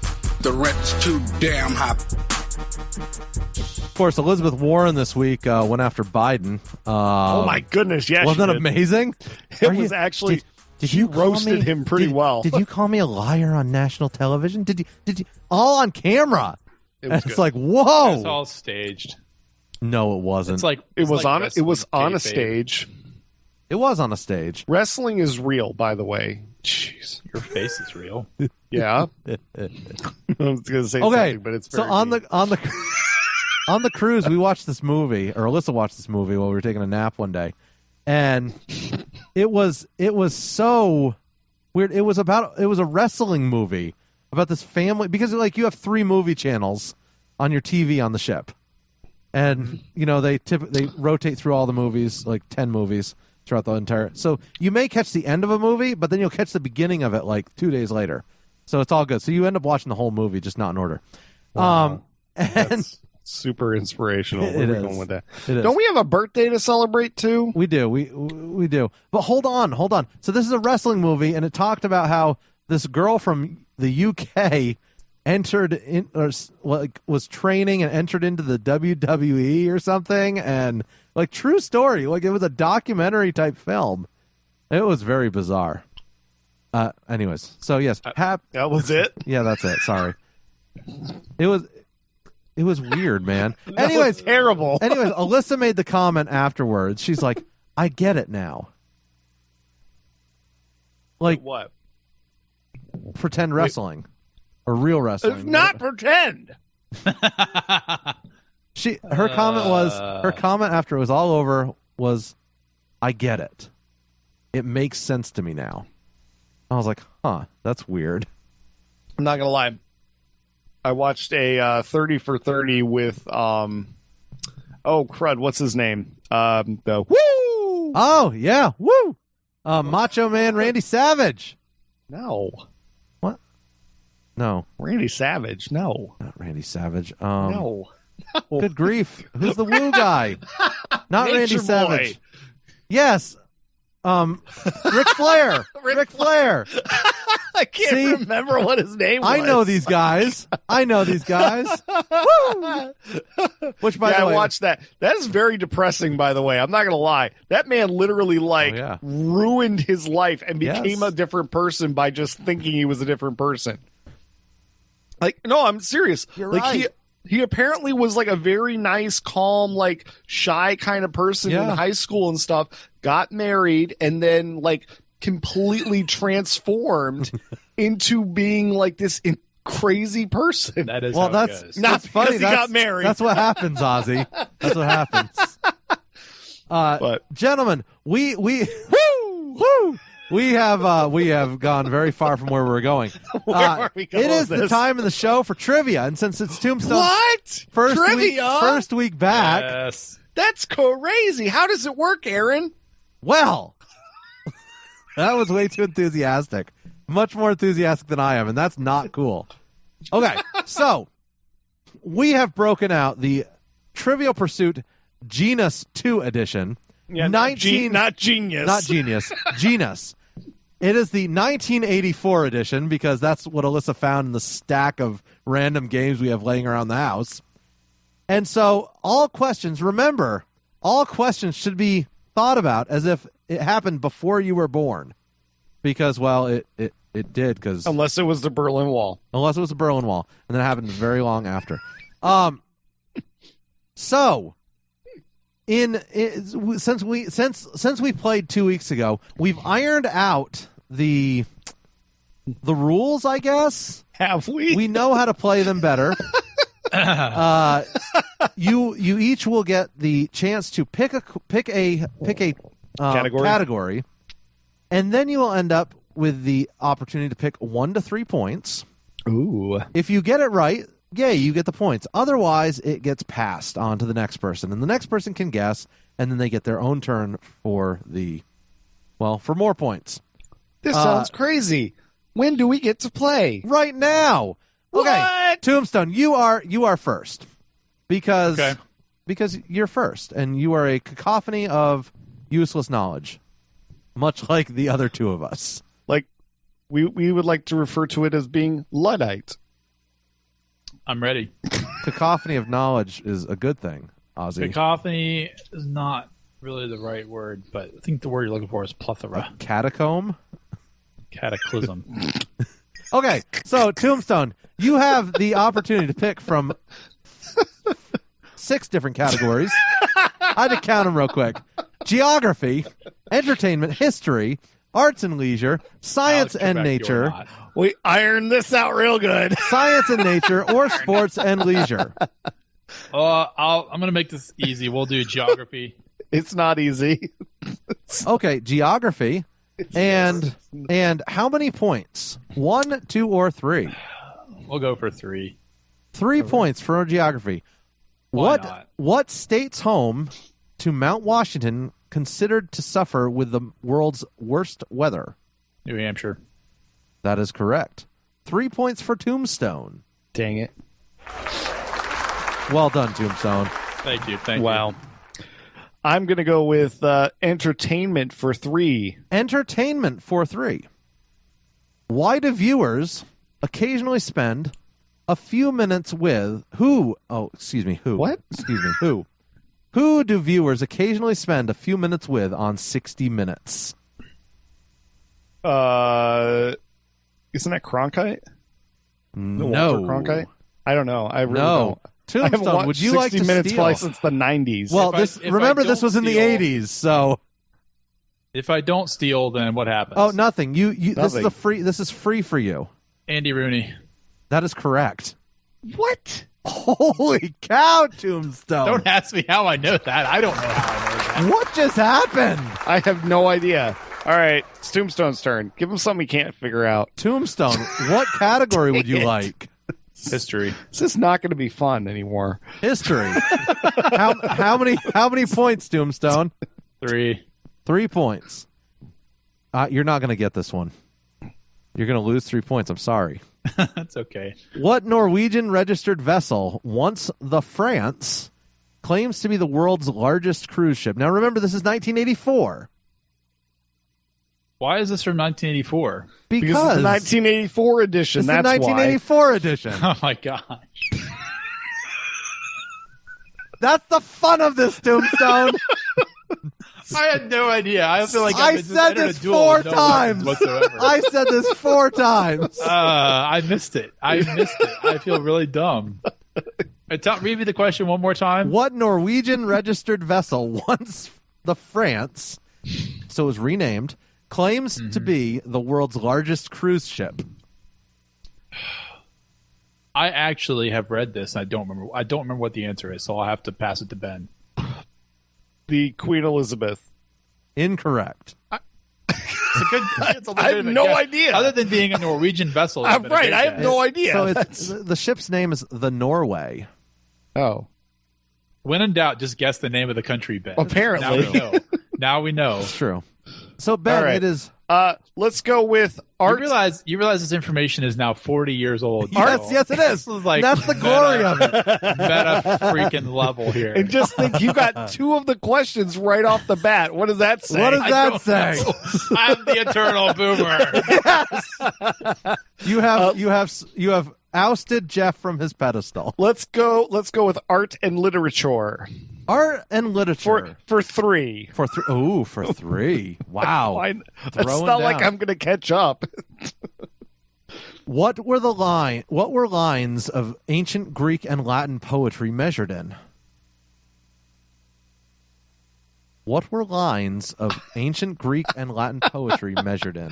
I have no clue. I have no idea. Are you passing? Sonnets. I don't know. Sonnets? I have no idea what that's called. No. I'm sure I learned this. My history teacher's probably. I bet you didn't know this. Oh, okay, good. Tombstone, are you going to make an attempt here? I'm going to guess meter. So, Tombstone, that is fairly close, but it is incorrect. Okay. It is incorrect. Lines of ancient Greek and Latin poetry were measured in feet. Feet? Feet. The feet meter has feet, so I was half right. Yes, you were. But I'm still not giving you any points. That actually makes... Yeah. Makes sense. It makes strange sense. Yep. So sure. Instead of meters... honestly, if I were not winning, I would argue for that one. Well, Trebek would say no. So, since you lost the steal, it's still your turn. All right. Let's go for history again. We're going to go for a 2 this time. Ooh, history for 2. We're not gonna overdo it. All right. What current day country was Gnaeus Julius Agricola the Roman governor of in the 1st century? Oh, no way. If he gets England. This. Can you be more specific?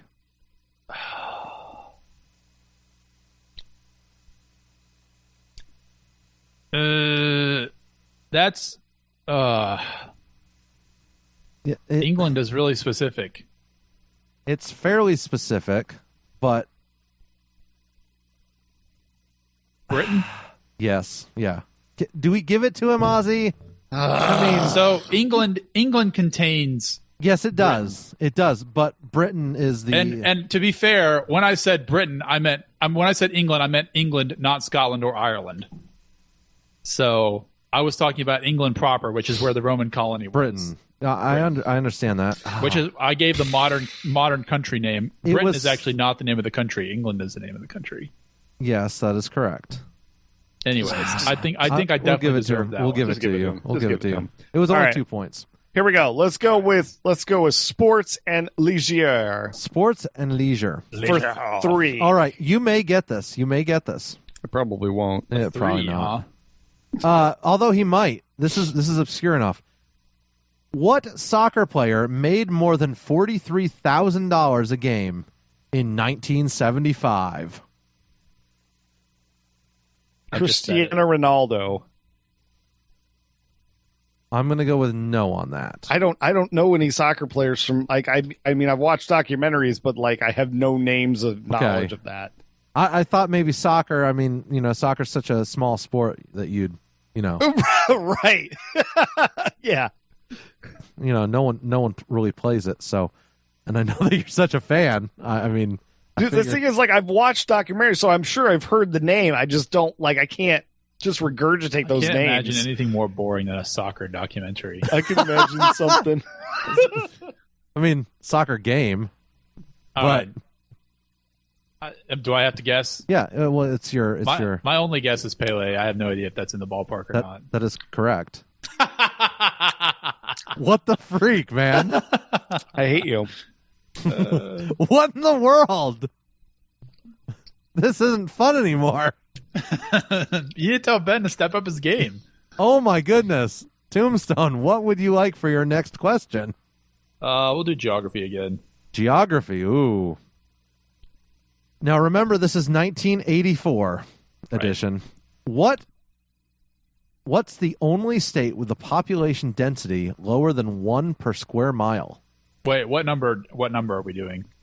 What points are you? You got to pick your points. I was going to pick 3, but it doesn't really matter.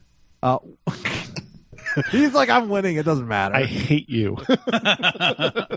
What's the only state with a population density lower than 1 per square mile?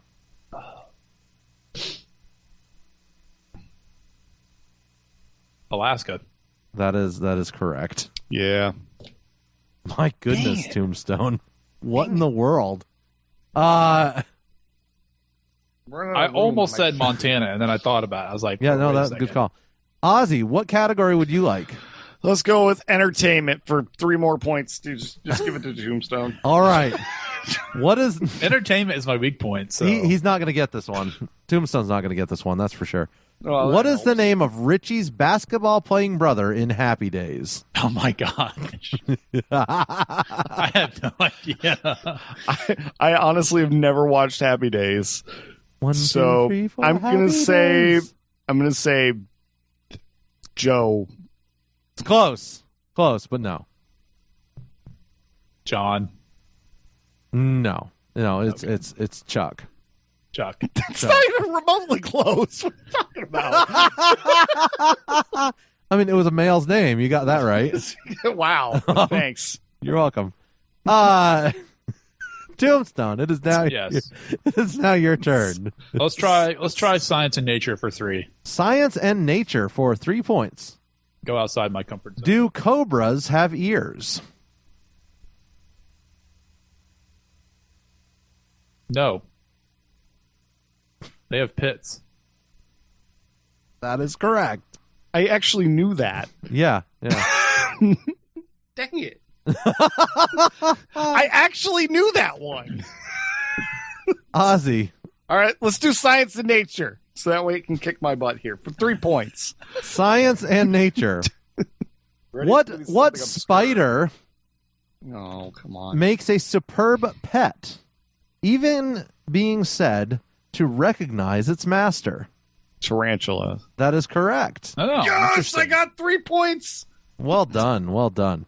I'm only negative 12 now. Tombstone, it is now your turn. What's my score, Ben? Let's see.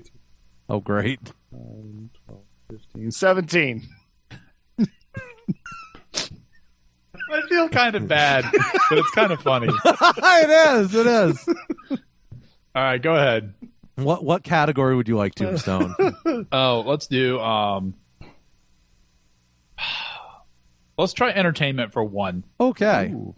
Entertainment for 1. Weak sauce. Oh. It is weak sauce. So my entertainment is weak sauce. So. What Muppet starring? What Muppet star? I know. I know a lot about the Muppets. What Muppet starred in a chorus line in 1976 under the stage name Laverne? I have no idea. The worst part is I actually knew this one. Oh, how do you know this? This is not useless information, Tombstone. I'm going to pass this one to Ben. Go for it, Ben. It sounds like it's one of the chickens. What Muppet starred in a chorus line in 1976 under the stage name Laverne? I want to say Piggy. It is Miss Piggy. Nice. Yeah. I only got 1 point for that, though. That was good. I'm now really negative deserves 11. like 3 points for the obscurity of it. Okay, Tombstone. Or not Tombstone. Ozzy. Ben. Oh, what was that last one that we did? Entertainment? Yeah. Let's do it for 3. Oh. You want another entertainment for 3? Sure, Ben's why not? feeling Why froggy, not? like Kermit. All right. What crooner joined the Andrews sisters for the Pistol Packin' Mama? He's frozen. What Negative crooner 50 joined the Andrews sisters? I'm not even sure what a crooner is. Like a singer. A crooner is someone Singer. who croons a song. La-di-da. What he All said. right, what was the year? There is no year, but it's the Andrews sisters, so that should pin it down for you. No, it's going to be the Andrews sisters were in the 20s and 30s. Yeah. Hold on. 40s. It's not Sinatra. Crud. Who's the guy that dances? Oh my gosh, what's his name? The worst thing is Ozzy knows this. No, I don't look it up, Tombstone. I know the Andrews sisters. Don't look it up, Tombstone. Because if you look it up, then you can't win. I'm the not points. looking up. I'm not looking it up. I gotta pass it. I cannot remember the guy's name. It's not Sinatra, but it's the guy who was like Sinatra back in the 20s. Oh yeah, it was. And it's dude, I'm gonna kill myself. I'm gonna hit myself. I'm just taking a wild. What was that? It was a train wreck. I'm sorry. All right, I'm taking a wild guess. Al Jolson. No. Okay. No. White Christmas guys. This guy sang a White Christmas. Bing Crosby. Yeah. Bing Crosby. Oh, was it Bing Crosby? Yeah. Yep. Dang it. Yep. Sorry, guys. I was actually going to guess that, and then I was like, no, it's not him because I've seen Rats. Who's that other guy? All right, Tombstone. Your final question. We're gonna up the ante for 20 points. What? 20 That's points. not how this works. 20 points. That's not how this works. 20 points. I still don't think I'm going to win. So if I miss it, I lose. Yeah, 20 you lose points? 20 points. That puts me in the negative. If I lose. I know. Then it's like golf scores. Then, lowest score wins. So I have. Is Ben going to have to answer a 20-point question as well? No, because I already have the lowest score. No, Ben does have to answer a 20-point Yeah. question. Okay. All right. As long as we're Yeah. Oh yeah. This is the bonus round. 20 all right. points. So does the level? Can I still pick the level of the question, or is it automatically a level? No, 3 you question? can. It's automatically 20 points. I'll take a level 1 geography question. Well, there's no level 1. It's just whatever's on this stupid card. Oh, wow! Do you know that give me a geography question? That Patty Andrews died in 2013? No kidding. That's fascinating. Didn't know Isn't that. it? I don't even know who that is. I assume she's from the Andrews sisters. Andrews sisters. She was like, I think maybe the oldest Andrews sister. Interesting. That's crazy. What's the British island south of Sicily? What? I didn't What know there is was the one. British island south of Sicily? I know of an island. I don't know if it's British island though. In 1984, it may have been British. In fact, I remember seeing this on the map as BR next to it, just like Hong Kong. I don't remember that ever. I do. Malta. That is correct. Dang it! Wow. Ozzy, would you like, just for giggles, because you can't win now. All right, let's do science and nature. Science and nature. Batting 1,000 with that. What disease gosh. name means bad air?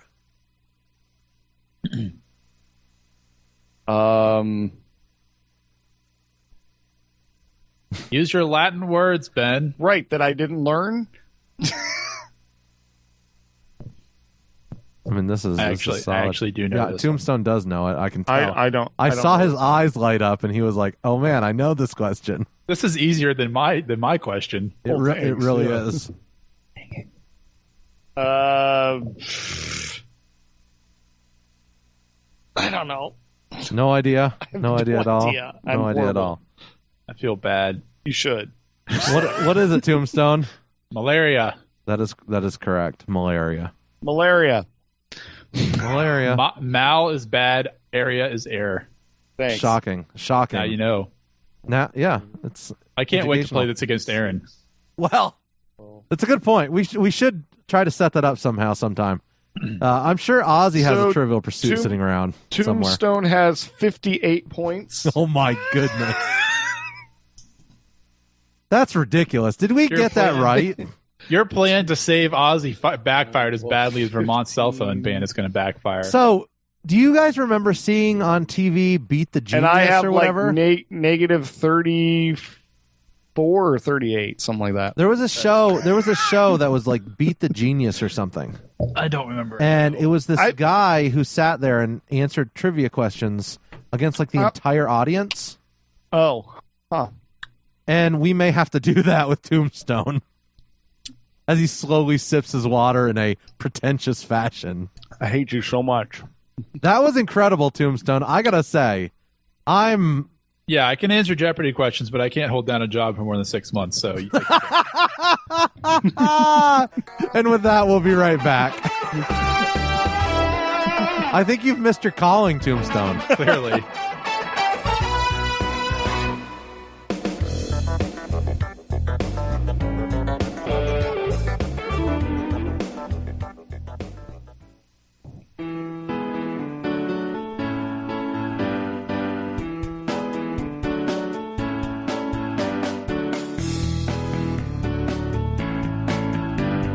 Not only are we going to New Hampshire, Tom Barkin, we're going to South Carolina and Oklahoma and Arizona and North Dakota and New Mexico. We're going to California and Texas and New York. We're going to South Dakota and Oregon and Washington and Michigan. And then we're going to Washington, D.C. to take back the White House. So in the words of my late friend Aretha Franklin, show some RESPICT. Respect. So, there's a reason why the place that is closest to the speaker, like those seats right there, are called the spit pit. Yes, because I could just like there must have been spit coming out of that guy's mouth left and right. Oh, so funny, so funny.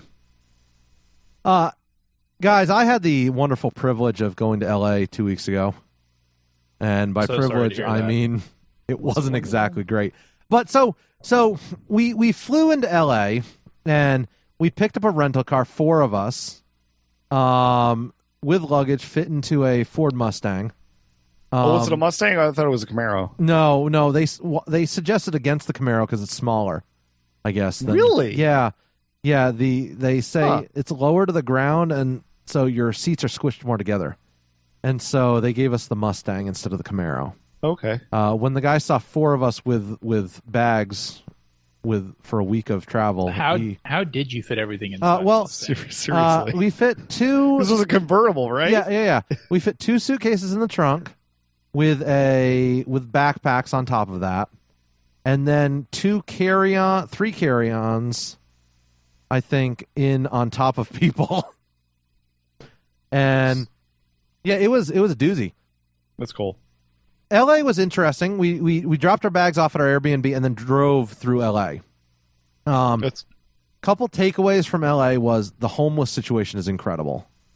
Wow. There are downtown LA, it's just homeless population, just everywhere. Because it's a nice climate, it's just a nice area. And we stumbled across Golden Globes. The Golden Globes, they were setting up, and we inadvertently drove past them in Beverly Hills because there was a road closed because of it. What? So you drive down the closed road? No. So like we turned a corner, right? And all of a sudden there's the red carpet. We're like, wait, what is that? And it's like big sign, Golden Globes. We're like, cool. So we were the night before the Golden Globes. Everyone was setting up, and like the press was there taking pictures, setting up their cameras and everything. It was really weird. And then we went to Venice Beach. That was probably the most interesting cultural experience I've ever had. Why? Well, we got to Venice Beach to see the sunset. Okay. And then we decided to walk the boardwalk. And the boardwalk is that iconic, muscle beach where, the guys are all pumping iron and, they've got their workout zone there and they've got the basketball courts and it's that place. But along the boardwalk are shops. And I have never seen so much weed in my entire life. What? Yeah, no, because weed is completely legal in California now. And so, we walked past the first shop and I didn't think much of it. And it's just, all the glass supplies. Because, there was one car, we pulled into park, locked our car door, and the car next to us, the guy pulls up a massive bong and lights it up. And I'm like, wait, what? Nice.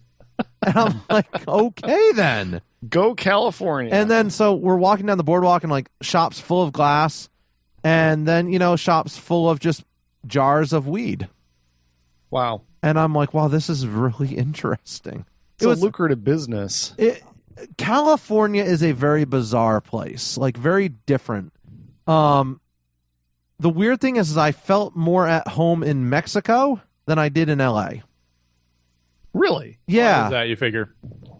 I think culturally I get along with the people better. Huh. LA was more about the status symbol of what everything looks like. Could it be that you were walking around with your Trump hat on? No, I wasn't. I probably would have been taken out if that was the case.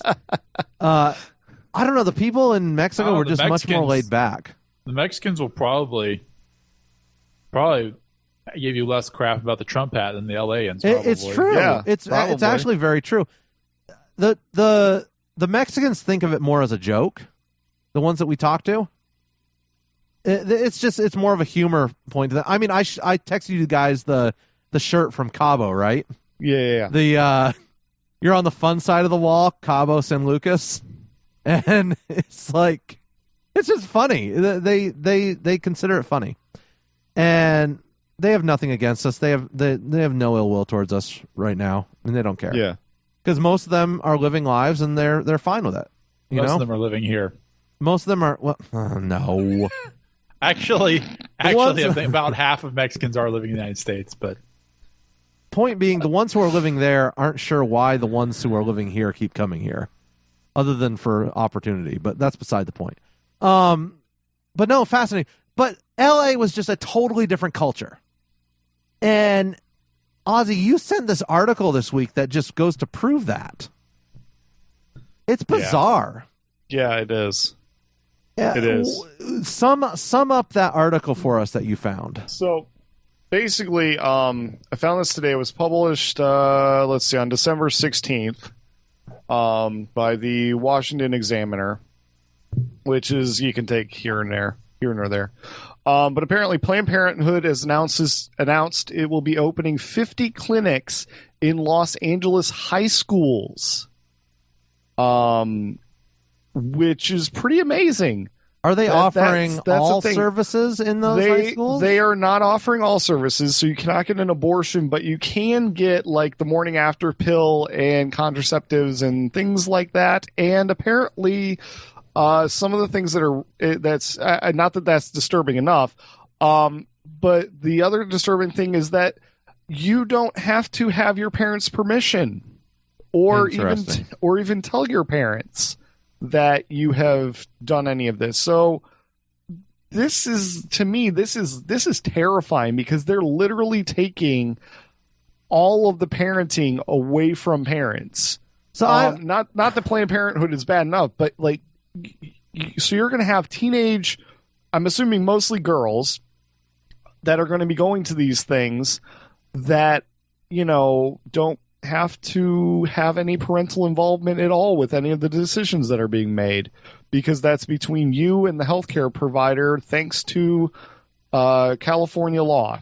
So, yeah, California is amazing. I know what you're saying, and I agree with the sentiment. I hate to be the contrarian here, but and I think Planned Parenthood being in those schools is a very, very, very bad idea. So don't misunderstand me at all. But thinking about the wider health situation, I don't think my parents knew what was going on with me health-wise after I was like 14 or 15. For the most part, I mean, if I needed to go to the doctor, yeah, I told them what was up, and they took me to the doctor. But like discussing every single health situation, I don't know. Like there comes a point in your kids' lives where there needs to be some amount of privacy, but at the same point, I agree with you here. I know. I agree with you here. We're talking about like abortion drugs. I agree with you here, Ozzy. Do you know what I'm saying? Like, that's the problem. I know. But this also goes to show you that this is why you should, public schools are extremely questionable at this point in time. Well, especially in especially in if things like this, if things like this are happening, where it's like that this is even a thing, like it's not even as if you have to like hide it anymore from your parents. You know what I mean?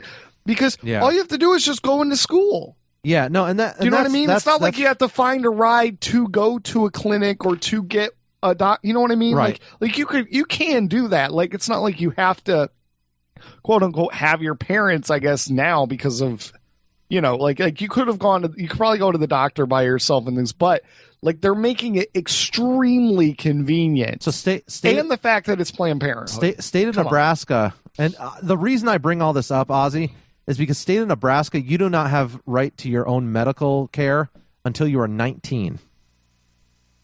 Okay. So if you are 18 and you live out of the house, you still have to have your parents' permission to go to the doctors. Okay. So how many kids live out of their house at 18 years old? Every child who's in college who's 18. Okay. So yeah, you have parents who are living across the country sending their kids to college in Nebraska. But you're making a minor deal out of this. You're talking about 18 to 19-year-olds. I know, as opposed to 12, 13, 14-year-olds. Yeah, see, so I have an issue when the kid's that young. But when the kid is like 16, 17, I do not like. See, I knew I was going to get in trouble on this. You're going to get in big trouble on this. No, I know. But I'm saying there needs to come a point in a kid's life where you give them a little bit of autonomy. I mean, look, so my parents gave me the autonomy. But you're talking about kids who are going to be sexually active. I know, and that's and disturbing. now they're having an even easier excuse for doing what they're going to do, because now it's like it. See, this is also part of the whole problem is there are no consequences for actions, because you know what? My girlfriend or boyfriend or whatever, my girlfriend, all she has to do is pop a pill and we're fine. Yeah. All they have to do is go right here and, hey, you know what? I can have all the most casual sex that I want to because everybody's giving it out. And they're making it super convenient. So it's like not only are they teaching all of this in the school, and then they're promoting and saying, hey, you know what? Here you go. Have all the things. We'll give it to you. Tombstone's just like, I'm just sitting back and watching this. No, and I don't say that I haven't already. I don't disagree with you, Ozzy. My opinions get stronger as time goes on. I don't disagree with you, Ozzy. Yes, I am not advocating. I am not advocating in any way these kids being sexually active. We all believe that in the sanctity of marriage. In waiting. And if we're being absolutely cold-hearted about this, I can't say that I'm drastically surprised that it has gotten to this point. No, I'm not. Because I'm not either. First off, you're looking at California. California is ultra progressive, so hey, why not? They're probably going to have like people go in there and start, just giving kids weed too, because you want to experience it. But I don't know. I don't No, know. I'm not surprised. This is again another reason why my kids are homeschooled, and we are teaching them because of very blatant examples like this. This comes back to bad parenting. I don't even know if it's bad. I don't even know if it's bad parenting, because this isn't even like, I don't know, bad parenting. This is just not parenting. Well, that is bad parenting. Not parenting is bad parenting. No, because the government. Because it's not like you're ruining your kid's life. You're just giving the government permission to do whatever they want with them. Because you know what? It takes a village to raise a child.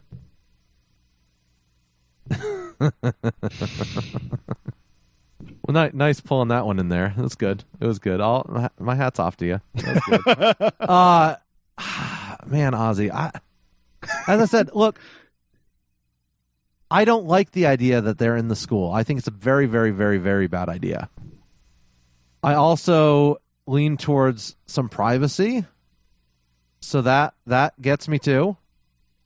But you're leaning on privacy by things that are dictated by the government. Of, you know what, my kid's 18 years old, so therefore they're an adult, which is ridiculous. I don't think it pays to pretend that the state of California doesn't have an agenda here, and that I agree with you. The rest of governments, lower ages of sexual activity is seen as a positive good, which is very interesting. It's interesting you mentioned that, because they're the same ones screaming about, age of consent all the time. Right. It's such a as you said earlier.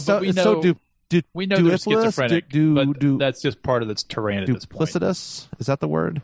Schizophrenic is the word. Well, yes. Yes. Anyways. It's very bizarre, and I don't know. That's about all I had to say. Honestly, California is so far gone, I can barely be arsed to have an opinion about it.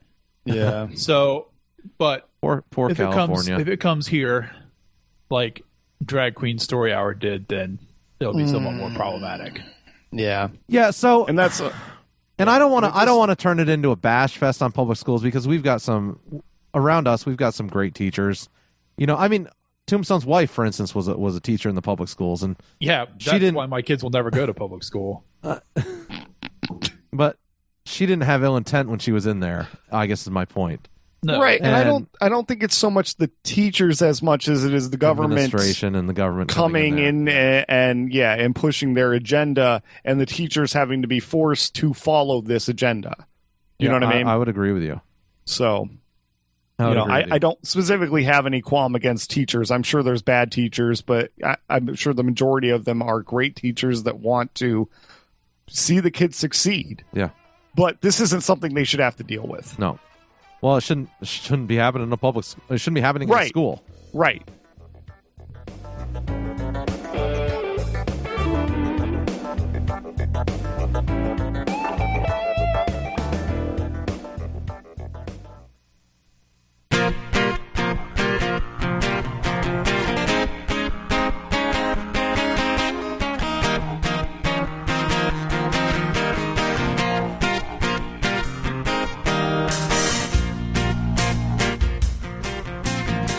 We'll probably sit around and cook some soups and eat bread and desserts and just get all fat and sassy.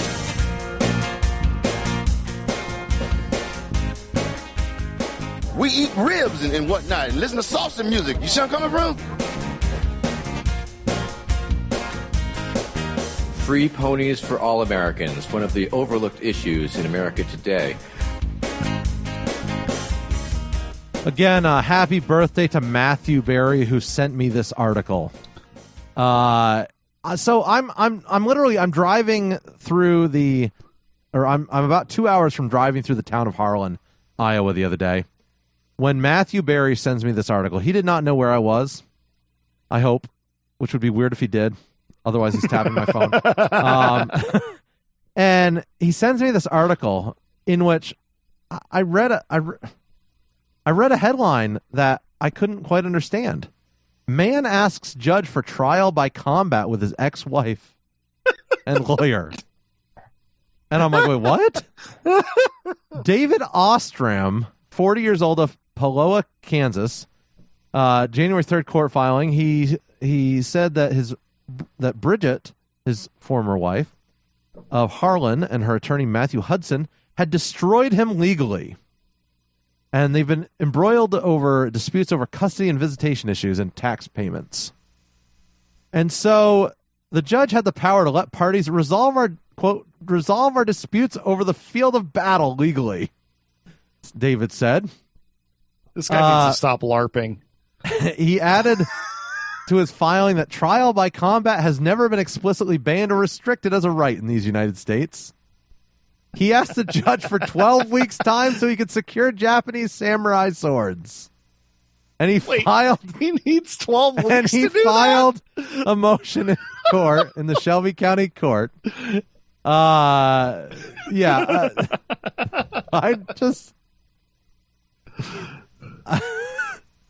love it.